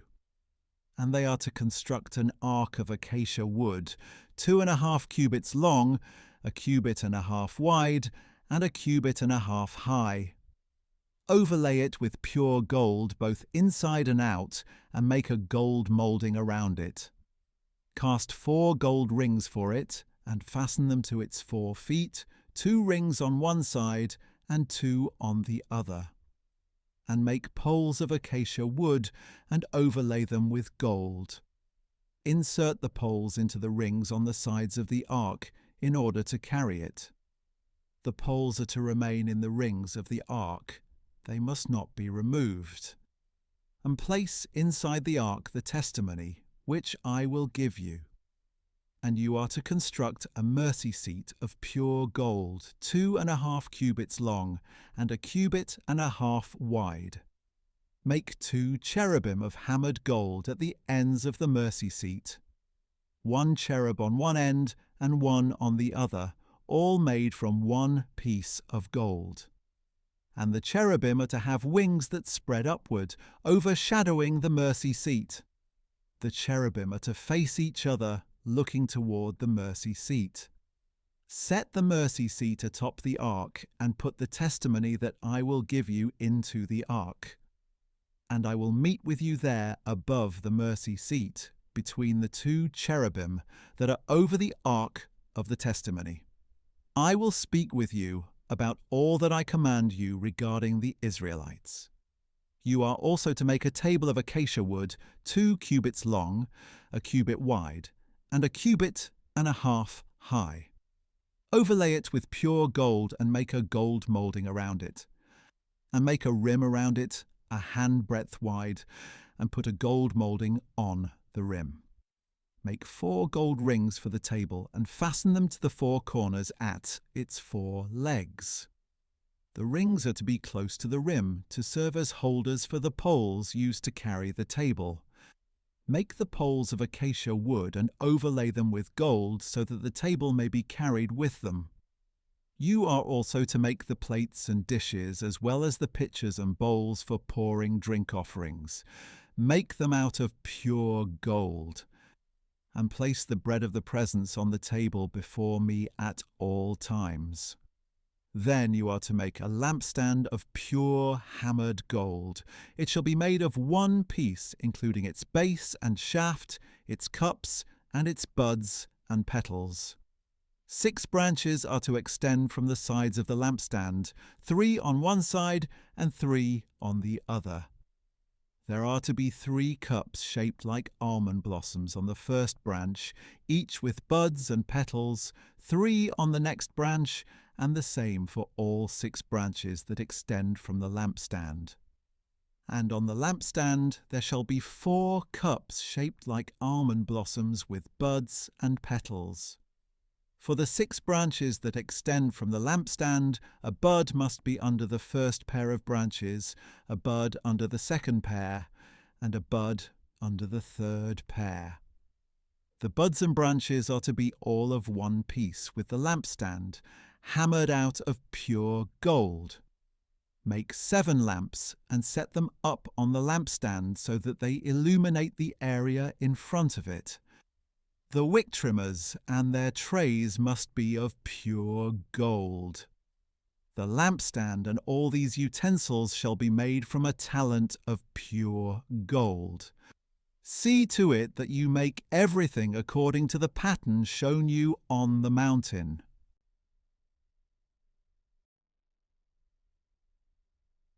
You are to construct the tabernacle itself with 10 curtains of finely spun linen, each with blue, purple, and scarlet yarn, and cherubim skillfully worked into them. Each curtain shall be 28 cubits long and 4 cubits wide, all curtains the same size.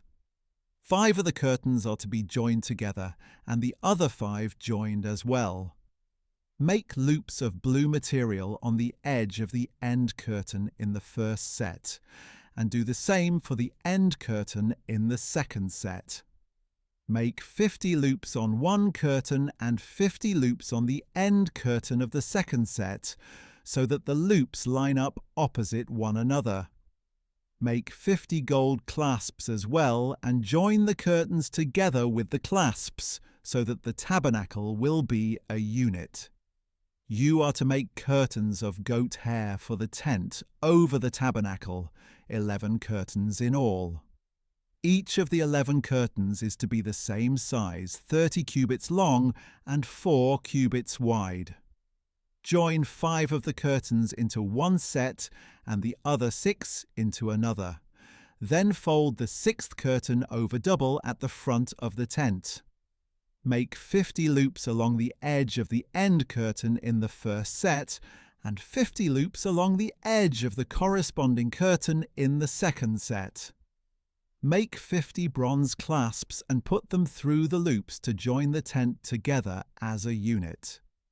As for the overlap that remains of the tent curtains, the half curtain that is left over shall hang down over the back of the tabernacle.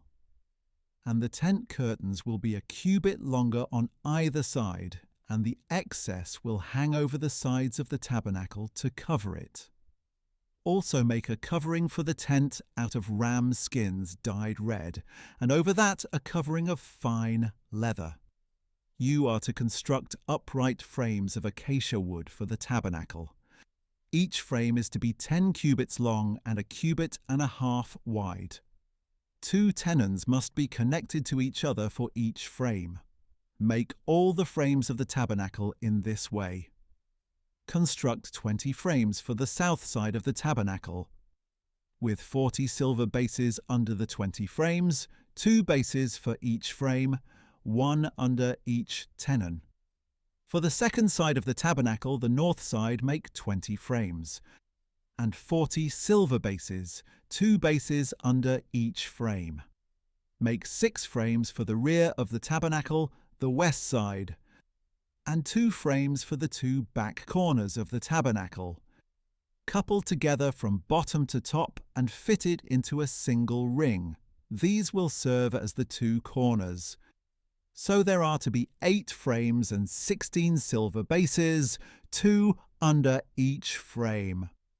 You are also to make 5 crossbars of acacia wood for the frames on one side of the tabernacle, 5 for those on the other side, and 5 for those on the rear side of the tabernacle to the west. The central crossbar in the middle of the frames shall extend from one end to the other. Overlay the frames with gold and make gold rings to hold the crossbars. Also overlay the crossbars with gold. So you are to set up the tabernacle according to the pattern shown you on the mountain. Make a veil of blue, purple, and scarlet yarn and finely spun linen with cherubim skillfully worked into it. Hang it with gold hooks on 4 posts of acacia wood, overlaid with gold and standing on 4 silver bases, and hang the veil from the clasps and place the ark of the testimony behind the veil. So the veil will separate the holy place from the most holy place. Put the mercy seat on the ark of the testimony in the most holy place, and place the table outside the veil on the north side of the tabernacle, and put the lampstand opposite the table on the south side. For the entrance to the tent, you're to make a curtain embroidered with blue, purple, and scarlet yarn, and finely spun linen. Make 5 posts of acacia wood for the curtain, overlay them with gold hooks, and cast 5 bronze bases for them.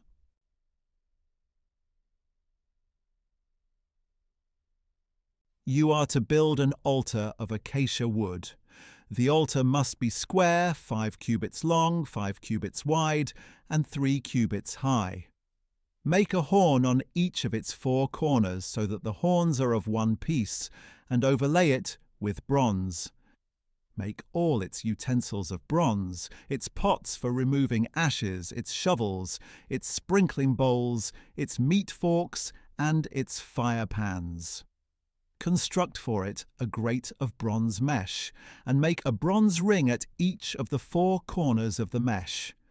Set the grate beneath the ledge of the altar so that the mesh comes halfway up the altar.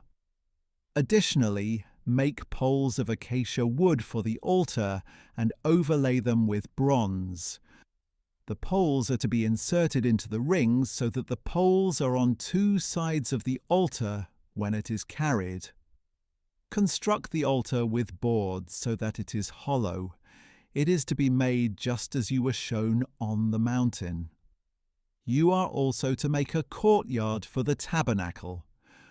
On the south side of the courtyard, make curtains of finely spun linen, 100 cubits long on one side, with 20 posts and 20 bronze bases, and silver hooks and bands on the posts. Likewise, there are to be curtains on the north side, 100 cubits long, with 20 posts and 20 bronze bases, and with silver hooks and bands on the posts. The curtains on the west side of the courtyard shall be 50 cubits wide, with 10 posts and 10 bases. The east side of the courtyard toward the sunrise is to be 50 cubits wide. Make the curtains on one side 15 cubits long, with 3 posts and 3 bases, and the curtains on the other side 15 cubits long, with 3 posts and 3 bases. The gate of the courtyard shall be 20 cubits long, with a curtain embroidered with blue, purple, and scarlet yarn, and finely spun linen. It shall have 4 posts and 4 bases. All the posts around the courtyard shall have silver bands, silver hooks, and bronze bases. The entire courtyard shall be 100 cubits long and 50 cubits wide, with curtains of finely spun linen, 5 cubits high, and with bronze bases. All the utensils of the tabernacle for every use, including all its tent pegs and the tent pegs of the courtyard, shall be made of bronze. And you are to command the Israelites to bring you pure oil of pressed olives for the light, to keep the lamps burning continually. In the tent of meeting, outside the veil that is in front of the testimony, Aaron and his sons are to tend the lamps before the Lord from evening until morning. This is to be a permanent statute for the Israelites for the generations to come.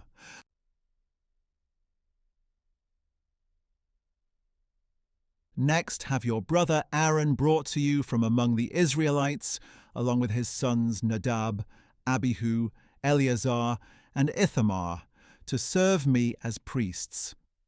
Make holy garments for your brother Aaron, to give him glory and splendor.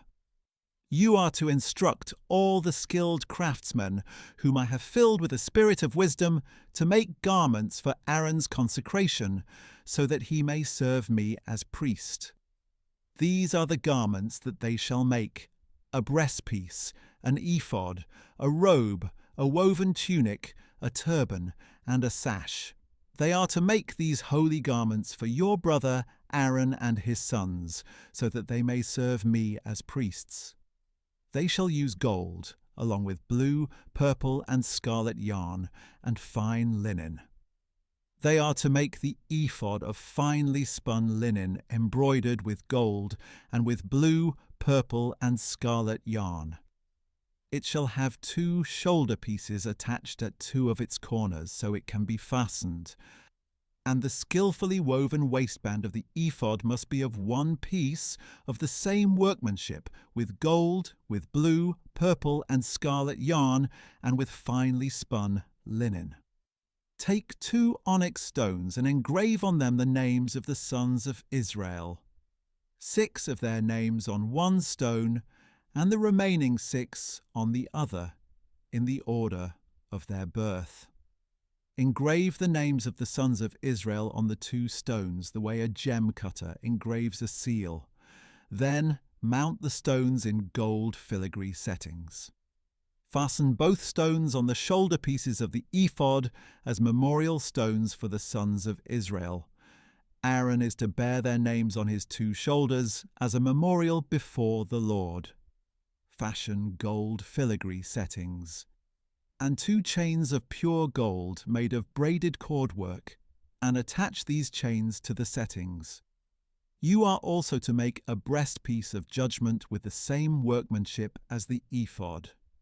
Construct it with gold, with blue, purple, and scarlet yarn, and with finely spun linen. It must be square when folded over double, a span long and a span wide. And mount on it a setting of gemstones, 4 rows of stones. In the first row there shall be a ruby, a topaz, and an emerald. In the second row a turquoise, a sapphire, and a diamond. In the third row a jacinth, an agate, and an amethyst. And in the fourth row a beryl, an onyx, and a jasper. Mount these stones in gold filigree settings. The 12 stones are to correspond to the names of the sons of Israel, each engraved like a seal with the name of one of the 12 tribes.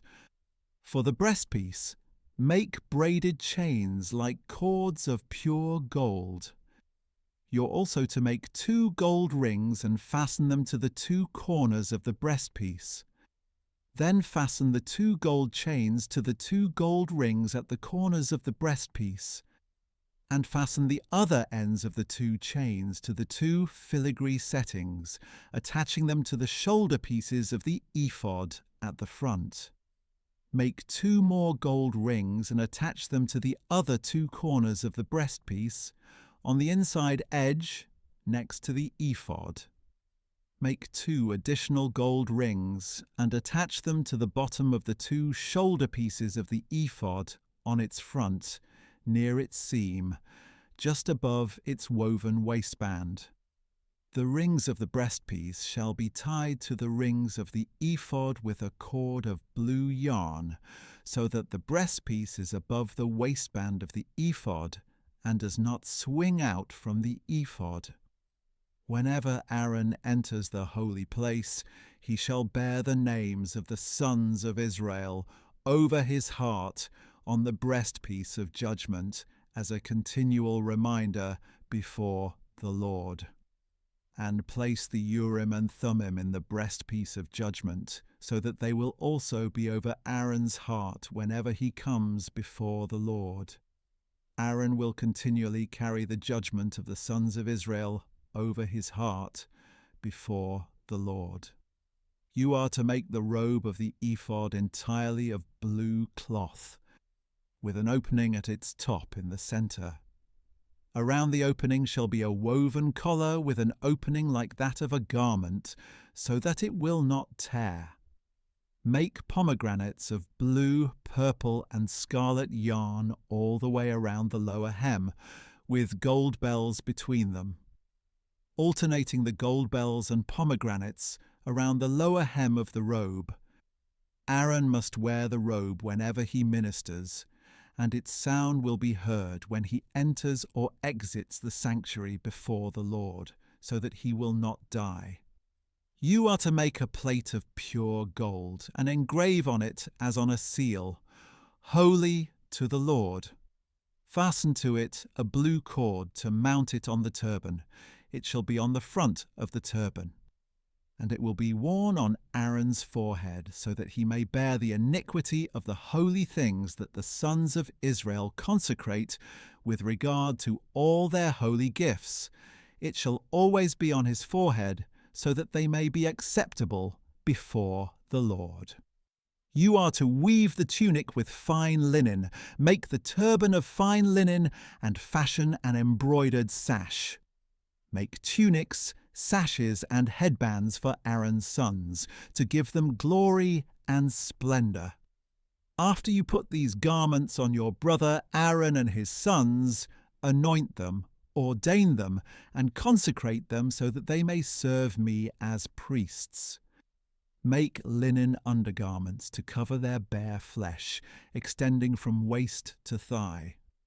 Aaron and his sons must wear them whenever they enter the tent of meeting or approach the altar to minister in the holy place, so that they will not incur guilt and die. This is to be a permanent statute for Aaron and his descendants.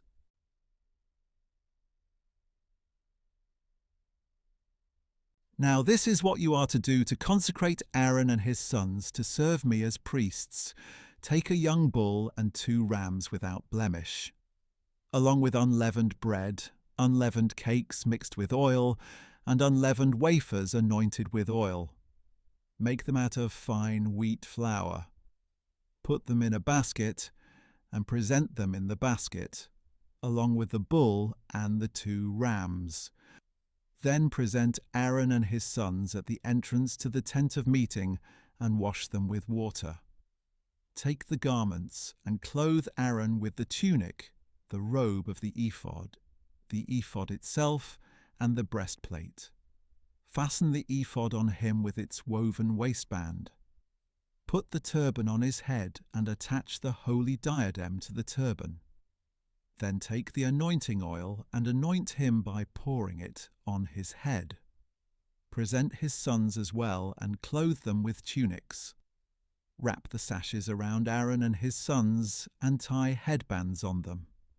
The priesthood shall be theirs by a permanent statute. In this way you are to ordain Aaron and his sons. You are to present the bull at the front of the tent of meeting, and Aaron and his sons are to lay their hands on its head.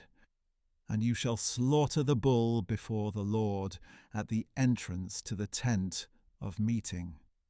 Take some of the blood of the bull and put it on the horns of the altar with your finger, then pour out the rest of the blood at the base of the altar. Take all the fat that covers the entrails and the lobe of the liver, and both kidneys with the fat on them, and burn them on the altar. But burn the flesh of the bull and its hide and dung outside the camp. It is a sin offering. Take one of the rams, and Aaron and his sons shall lay their hands on its head. You are to slaughter the ram. Take its blood and splatter it on all sides of the altar. Cut the ram into pieces, wash the entrails and legs, and place them with its head and other pieces. Then burn the entire ram on the altar. It is a burnt offering to the Lord, a pleasing aroma, a food offering to the Lord. Take the second ram, and Aaron and his sons are to lay their hands on its head. Slaughter the ram, take some of its blood and put it on the right earlobes of Aaron and his sons, on the thumbs of their right hands and on the big toes of their right feet. Splatter the remaining blood on all sides of the altar. And take some of the blood on the altar and some of the anointing oil and sprinkle it on Aaron and his garments, as well as on his sons and their garments. Then he and his garments will be consecrated, as well as his sons and their garments. Take the fat from the ram, the fat tail, the fat covering the entrails, the lobe of the liver, both kidneys with the fat on them, and the right thigh, since this is a ram for ordination, along with 1 loaf of bread, 1 cake of bread made with oil, and 1 wafer from the basket of unleavened bread that is before the Lord. Put all these in the hands of Aaron and his sons, and wave them before the Lord as a wave offering. Then take them from their hands and burn them on the altar atop the burnt offering as a pleasing aroma before the Lord. It is a food offering to the Lord. Take the breast of the ram of Aaron's ordination, and wave it before the Lord as a wave offering, and it will be your portion. Consecrate for Aaron and his sons the breast of the wave offering that is waved, and the thigh of the heave offering that is lifted up from the ram of ordination. This will belong to Aaron and his sons as a regular portion from the Israelites, for it is the heave offering the Israelites will make to the Lord from their peace offerings. The holy garments that belong to Aaron will belong to his sons after him, so they can be anointed and ordained in them. The son who succeeds him as priest and enters the tent of meeting to minister in the holy place must wear them for 7 days. You are to take the ram of ordination and boil its flesh in a holy place. At the entrance to the tent of meeting, Aaron and his sons are to eat the meat of the ram and the bread that is in the basket.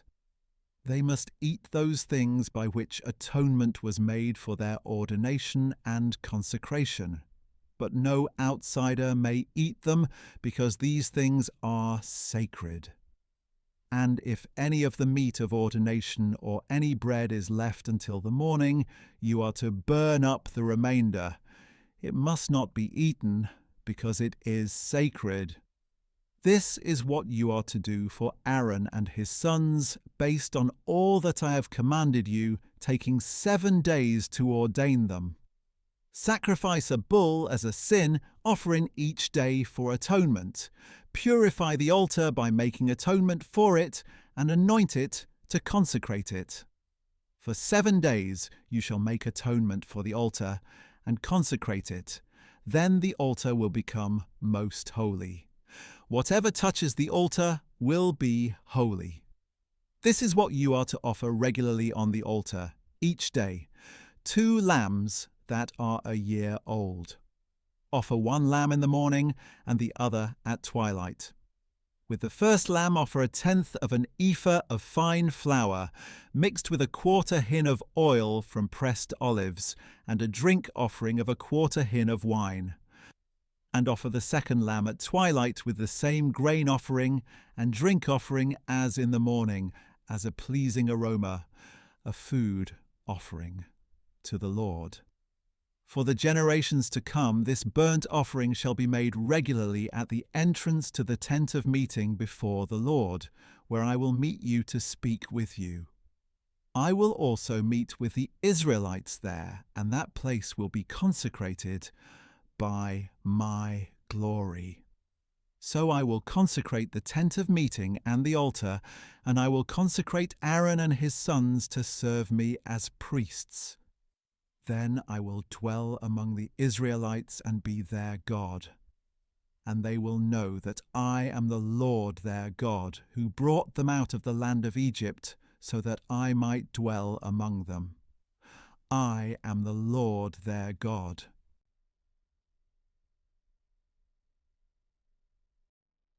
You are also to make an altar of acacia wood for the burning of incense. It is to be square, 1 cubit long, 1 cubit wide, and 2 cubits high. Its horns must be of 1 piece. Overlay with pure gold the top and all the sides and horns, and make a moulding of gold around it. And make 2 gold rings below the moulding on opposite sides to hold the poles used to carry it.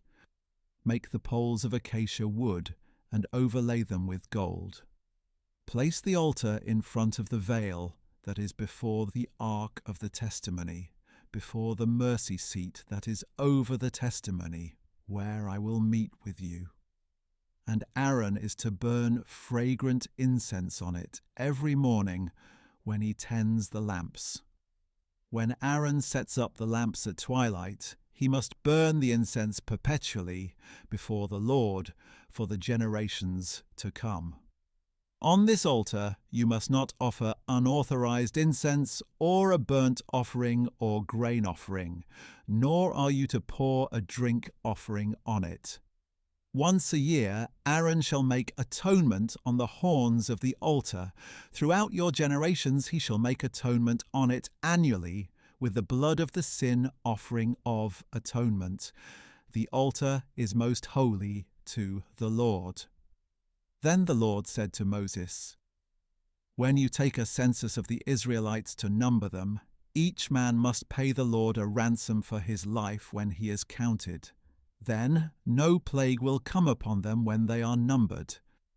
Everyone who crosses over to those counted must pay a half shekel, according to the sanctuary shekel, which weighs 20 gerahs. This half shekel is an offering to the Lord. Everyone 20 years of age or older who crosses over must give this offering to the Lord. In making the offering to the Lord to atone for your lives, the rich shall not give more than a half shekel, nor shall the poor give less. Take the atonement money from the Israelites and use it for the service of the tent of meeting. It will serve as a memorial for the Israelites before the Lord to make atonement for your lives." And the Lord said to Moses, "You are to make a bronze basin with a bronze stand for washing. Set it between the tent of meeting and the altar, and put water in it, with which Aaron and his sons are to wash their hands and feet. Whenever they enter the tent of meeting or approach the altar to minister by presenting a food offering to the Lord, they must wash with water so that they will not die. Thus they are to wash their hands and feet so that they will not die. This shall be a permanent statute for Aaron and his descendants for the generations to come." Then the Lord said to Moses, "Take the finest spices, 500 shekels of liquid myrrh, half that amount, 250 shekels, of fragrant cinnamon, 250 shekels of fragrant cane, or 500 shekels of cassia, all according to the sanctuary shekel, and a hin of olive oil. Prepare from these a sacred anointing oil, a fragrant blend, the work of a perfumer. It will be a sacred anointing oil. Use this oil to anoint the tent of meeting, the ark of the testimony, the table and all its utensils, the lampstand and its utensils, the altar of incense, the altar of burnt offering and all its utensils, and the basin with its stand. You are to consecrate them so that they will be most holy. Whatever touches them shall be holy. Anoint Aaron and his sons, and consecrate them to serve me as priests. And you are to tell the Israelites, 'This will be my sacred anointing oil for the generations to come.' It must not be used to anoint an ordinary man, and you must not make anything like it with the same formula. It is holy, and it must be holy to you. Anyone who mixes perfume like it, or puts it on an outsider, shall be cut off from his people." The Lord also said to Moses, "Take fragrant spices, gum resin, onycha, galbanum, and pure frankincense in equal measures, and make a fragrant blend of incense, the work of a perfumer, seasoned with salt, pure and holy. Grind some of it into fine powder and place it in front of the testimony in the tent of meeting, where I will meet with you. It shall be most holy to you. You are never to use this formula to make incense for yourselves. You shall regard it as holy to the Lord. Anyone who makes something like it to enjoy its fragrance shall be cut off from his people."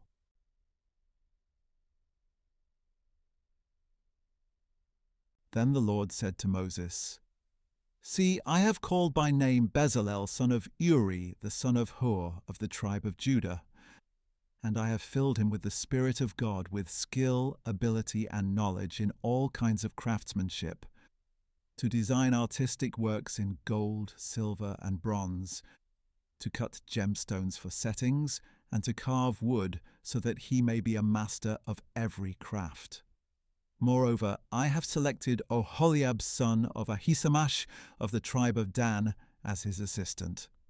I have also given skill to all the craftsmen, that they may fashion all that I have commanded you, the tent of meeting, the ark of the testimony, and the mercy seat upon it, and all the other furnishings of the tent, the table with its utensils, the pure gold lampstand with all its utensils, the altar of incense, the altar of burnt offering with all its utensils, and the basin with its stand, as well as the woven garments, both the holy garments for Aaron the priest, and the garments for his sons to serve as priests, in addition to the anointing oil and fragrant incense for the holy place. They are to make them according to all that I have commanded you. And the Lord said to Moses, Tell the Israelites, surely you must keep my Sabbaths, for this will be a sign between me and you for the generations to come, so that you may know that I am the Lord who sanctifies you. Keep the Sabbath, for it is holy to you. Anyone who profanes it must surely be put to death. Whoever does any work on that day must be cut off from among his people. For 6 days work may be done, but the seventh day is a Sabbath of complete rest, holy to the Lord. Whoever does any work on the Sabbath day must surely be put to death. The Israelites must keep the Sabbath, celebrating it as a permanent covenant for the generations to come. It is a sign between me and the Israelites forever. For in 6 days the Lord made the heavens and the earth, but on the seventh day he rested and was refreshed. When the Lord had finished speaking with Moses on Mount Sinai, he gave him the 2 tablets of the testimony, tablets of stone inscribed by the finger of God.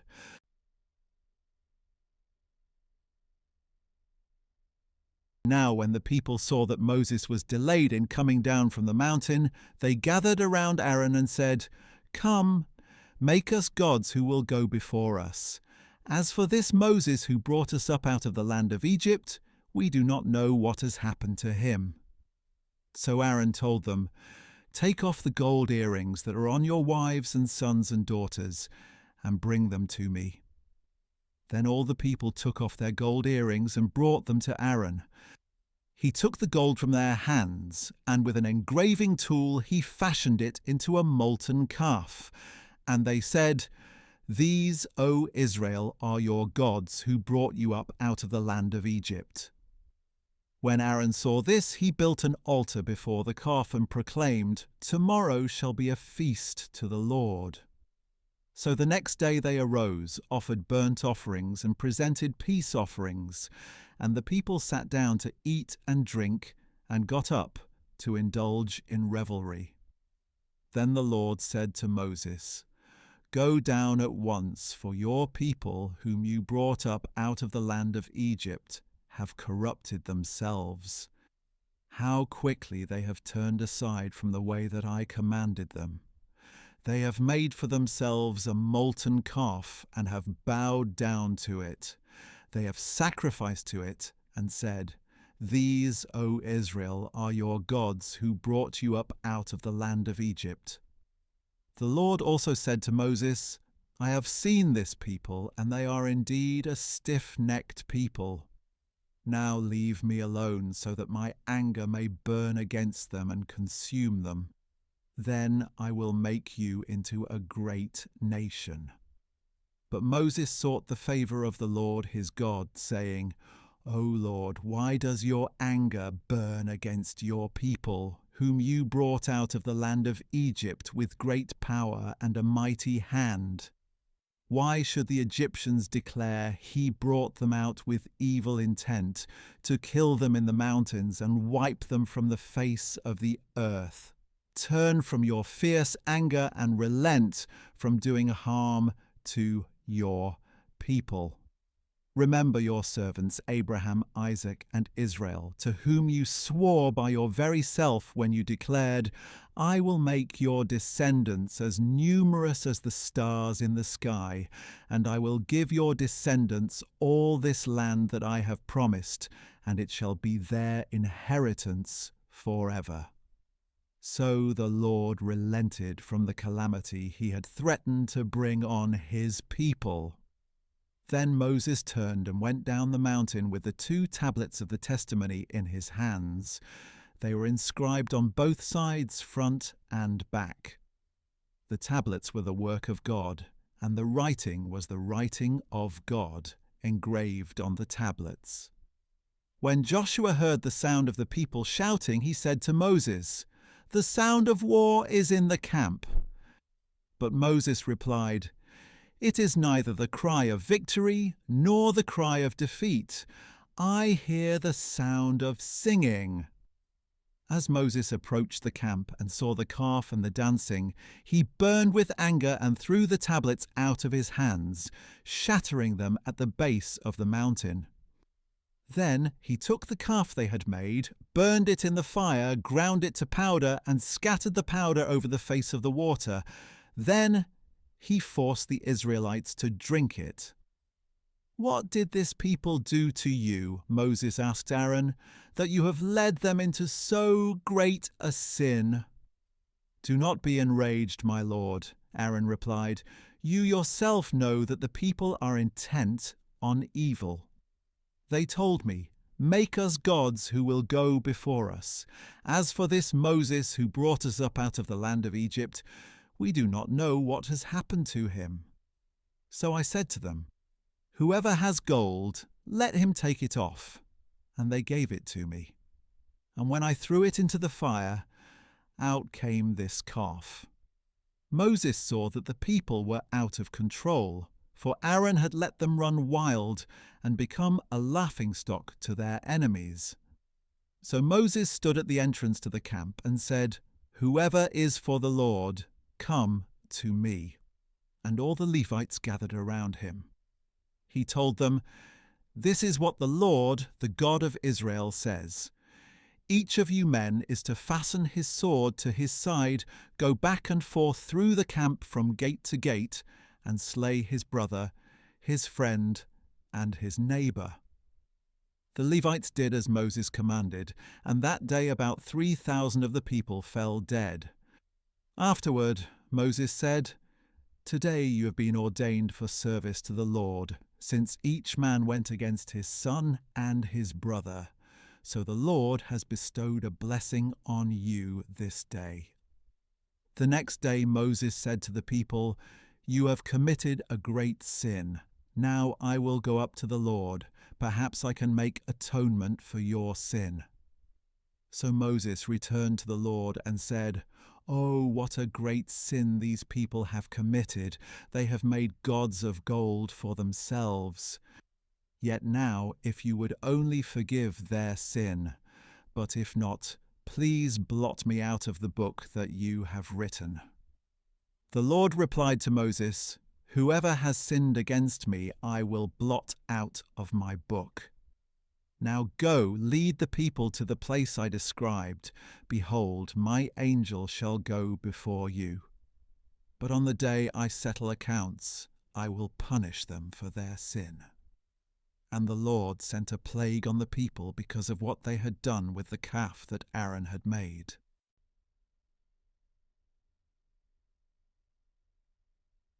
Then the Lord said to Moses, "Leave this place, you and the people you brought up out of the land of Egypt, and go to the land that I promised to Abraham, Isaac, and Jacob, when I said, 'I will give it to your descendants.' And I will send an angel before you, and I will drive out the Canaanites, Amorites, Hittites, Perizzites, Hivites, and Jebusites. Go up to a land flowing with milk and honey. But I will not go with you, because you are a stiff-necked people. Otherwise I might destroy you on the way." When the people heard this bad news, they went into mourning, and no one put on any of his jewelry. For the Lord had said to Moses, "Tell the Israelites you are a stiff-necked people. If I should go with you for a single moment, I would destroy you. Now take off your jewelry, and I will decide what to do with you."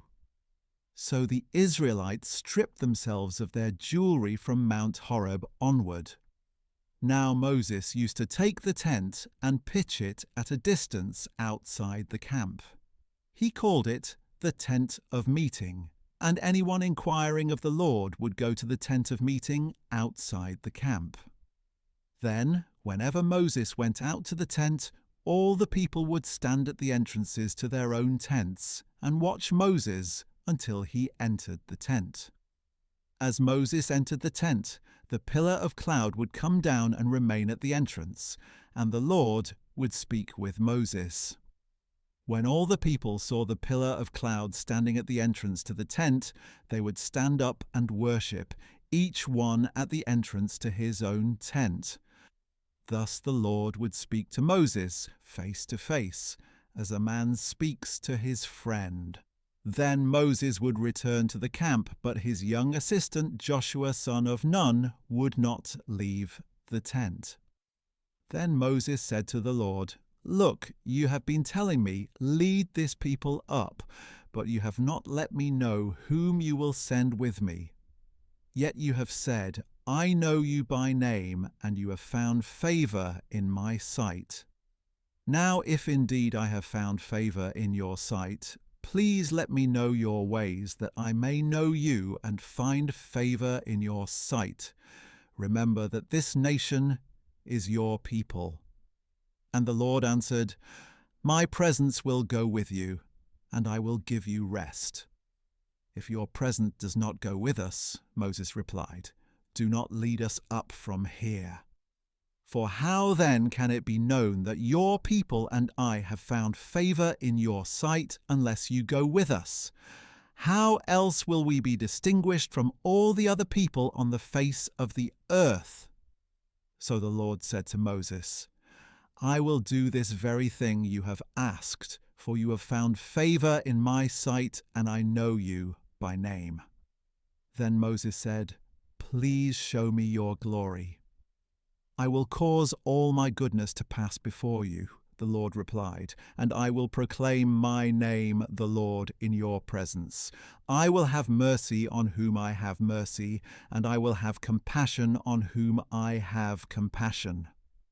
But he added, "You cannot see my face, for no one can see me and live." The Lord continued, "There is a place near me where you are to stand upon a rock. And when my glory passes by, I will put you in a cleft of the rock and cover you with my hand until I have passed by. Then I will take my hand away, and you will see my back, but my face must not be seen."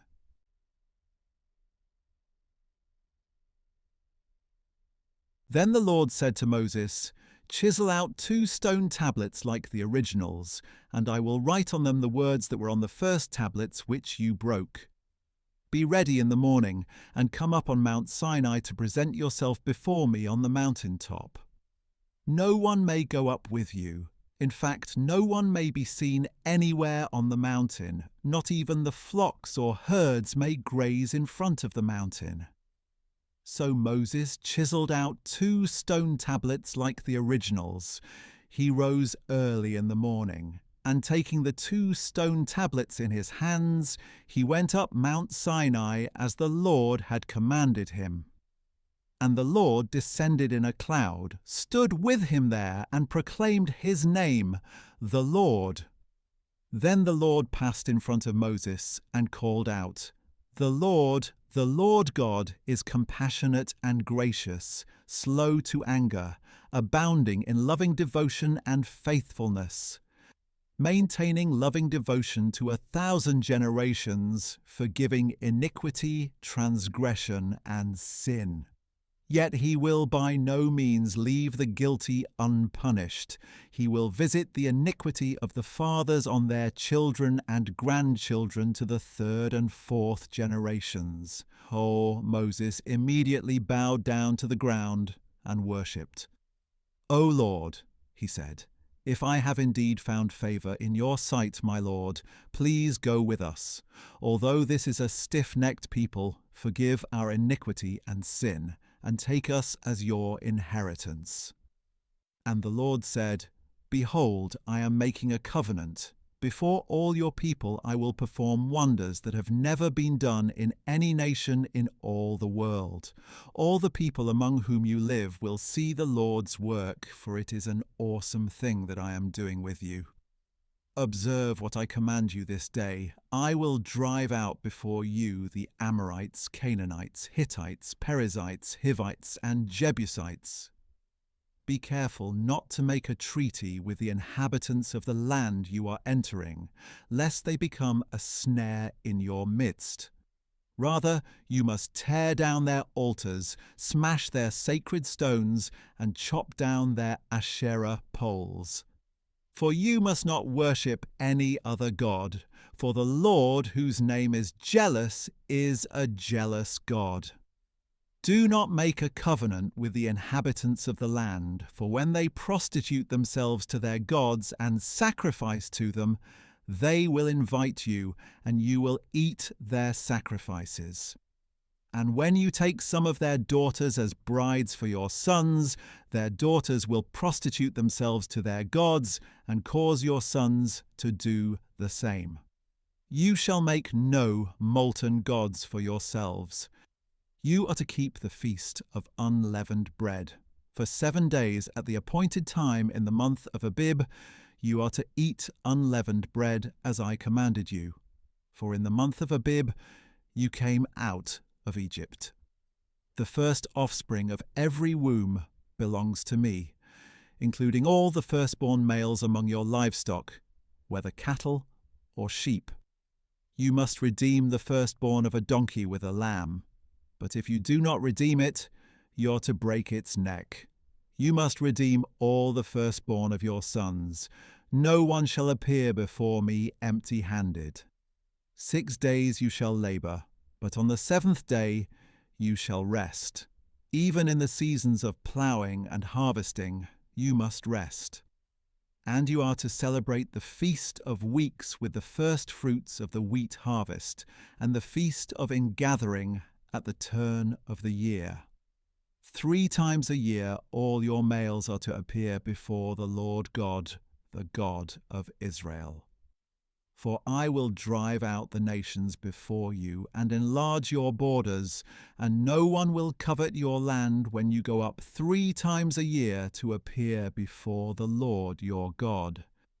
Do not offer the blood of a sacrifice to me, along with anything leavened, and do not let any of the sacrifice from the Passover feast remain until morning. Bring the best of the first fruits of your soil to the house of the Lord your God. You must not cook a young goat in its mother's milk. The Lord also said to Moses, "Write down these words, for in accordance with these words I have made a covenant with you and with Israel." So Moses was there with the Lord 40 days and 40 nights without eating bread or drinking water. He wrote on the tablets the words of the covenant, the 10 Commandments. And when Moses came down from Mount Sinai with the 2 tablets of the testimony in his hands, he was unaware that his face had become radiant from speaking with the Lord. Aaron and all the Israelites looked at Moses, and behold, his face was radiant, and they were afraid to approach him. But Moses called out to them. So Aaron and all the leaders of the congregation returned to him, and Moses spoke to them. And after this, all the Israelites came near, and Moses commanded them to do everything that the Lord had told him on Mount Sinai. When Moses had finished speaking with them, he put a veil over his face. But whenever Moses went in before the Lord to speak with him, he would remove the veil until he came out. And when he came out, he would tell the Israelites what he had been commanded. And the Israelites would see that the face of Moses was radiant. So Moses would put the veil back over his face until he went in to speak with the Lord.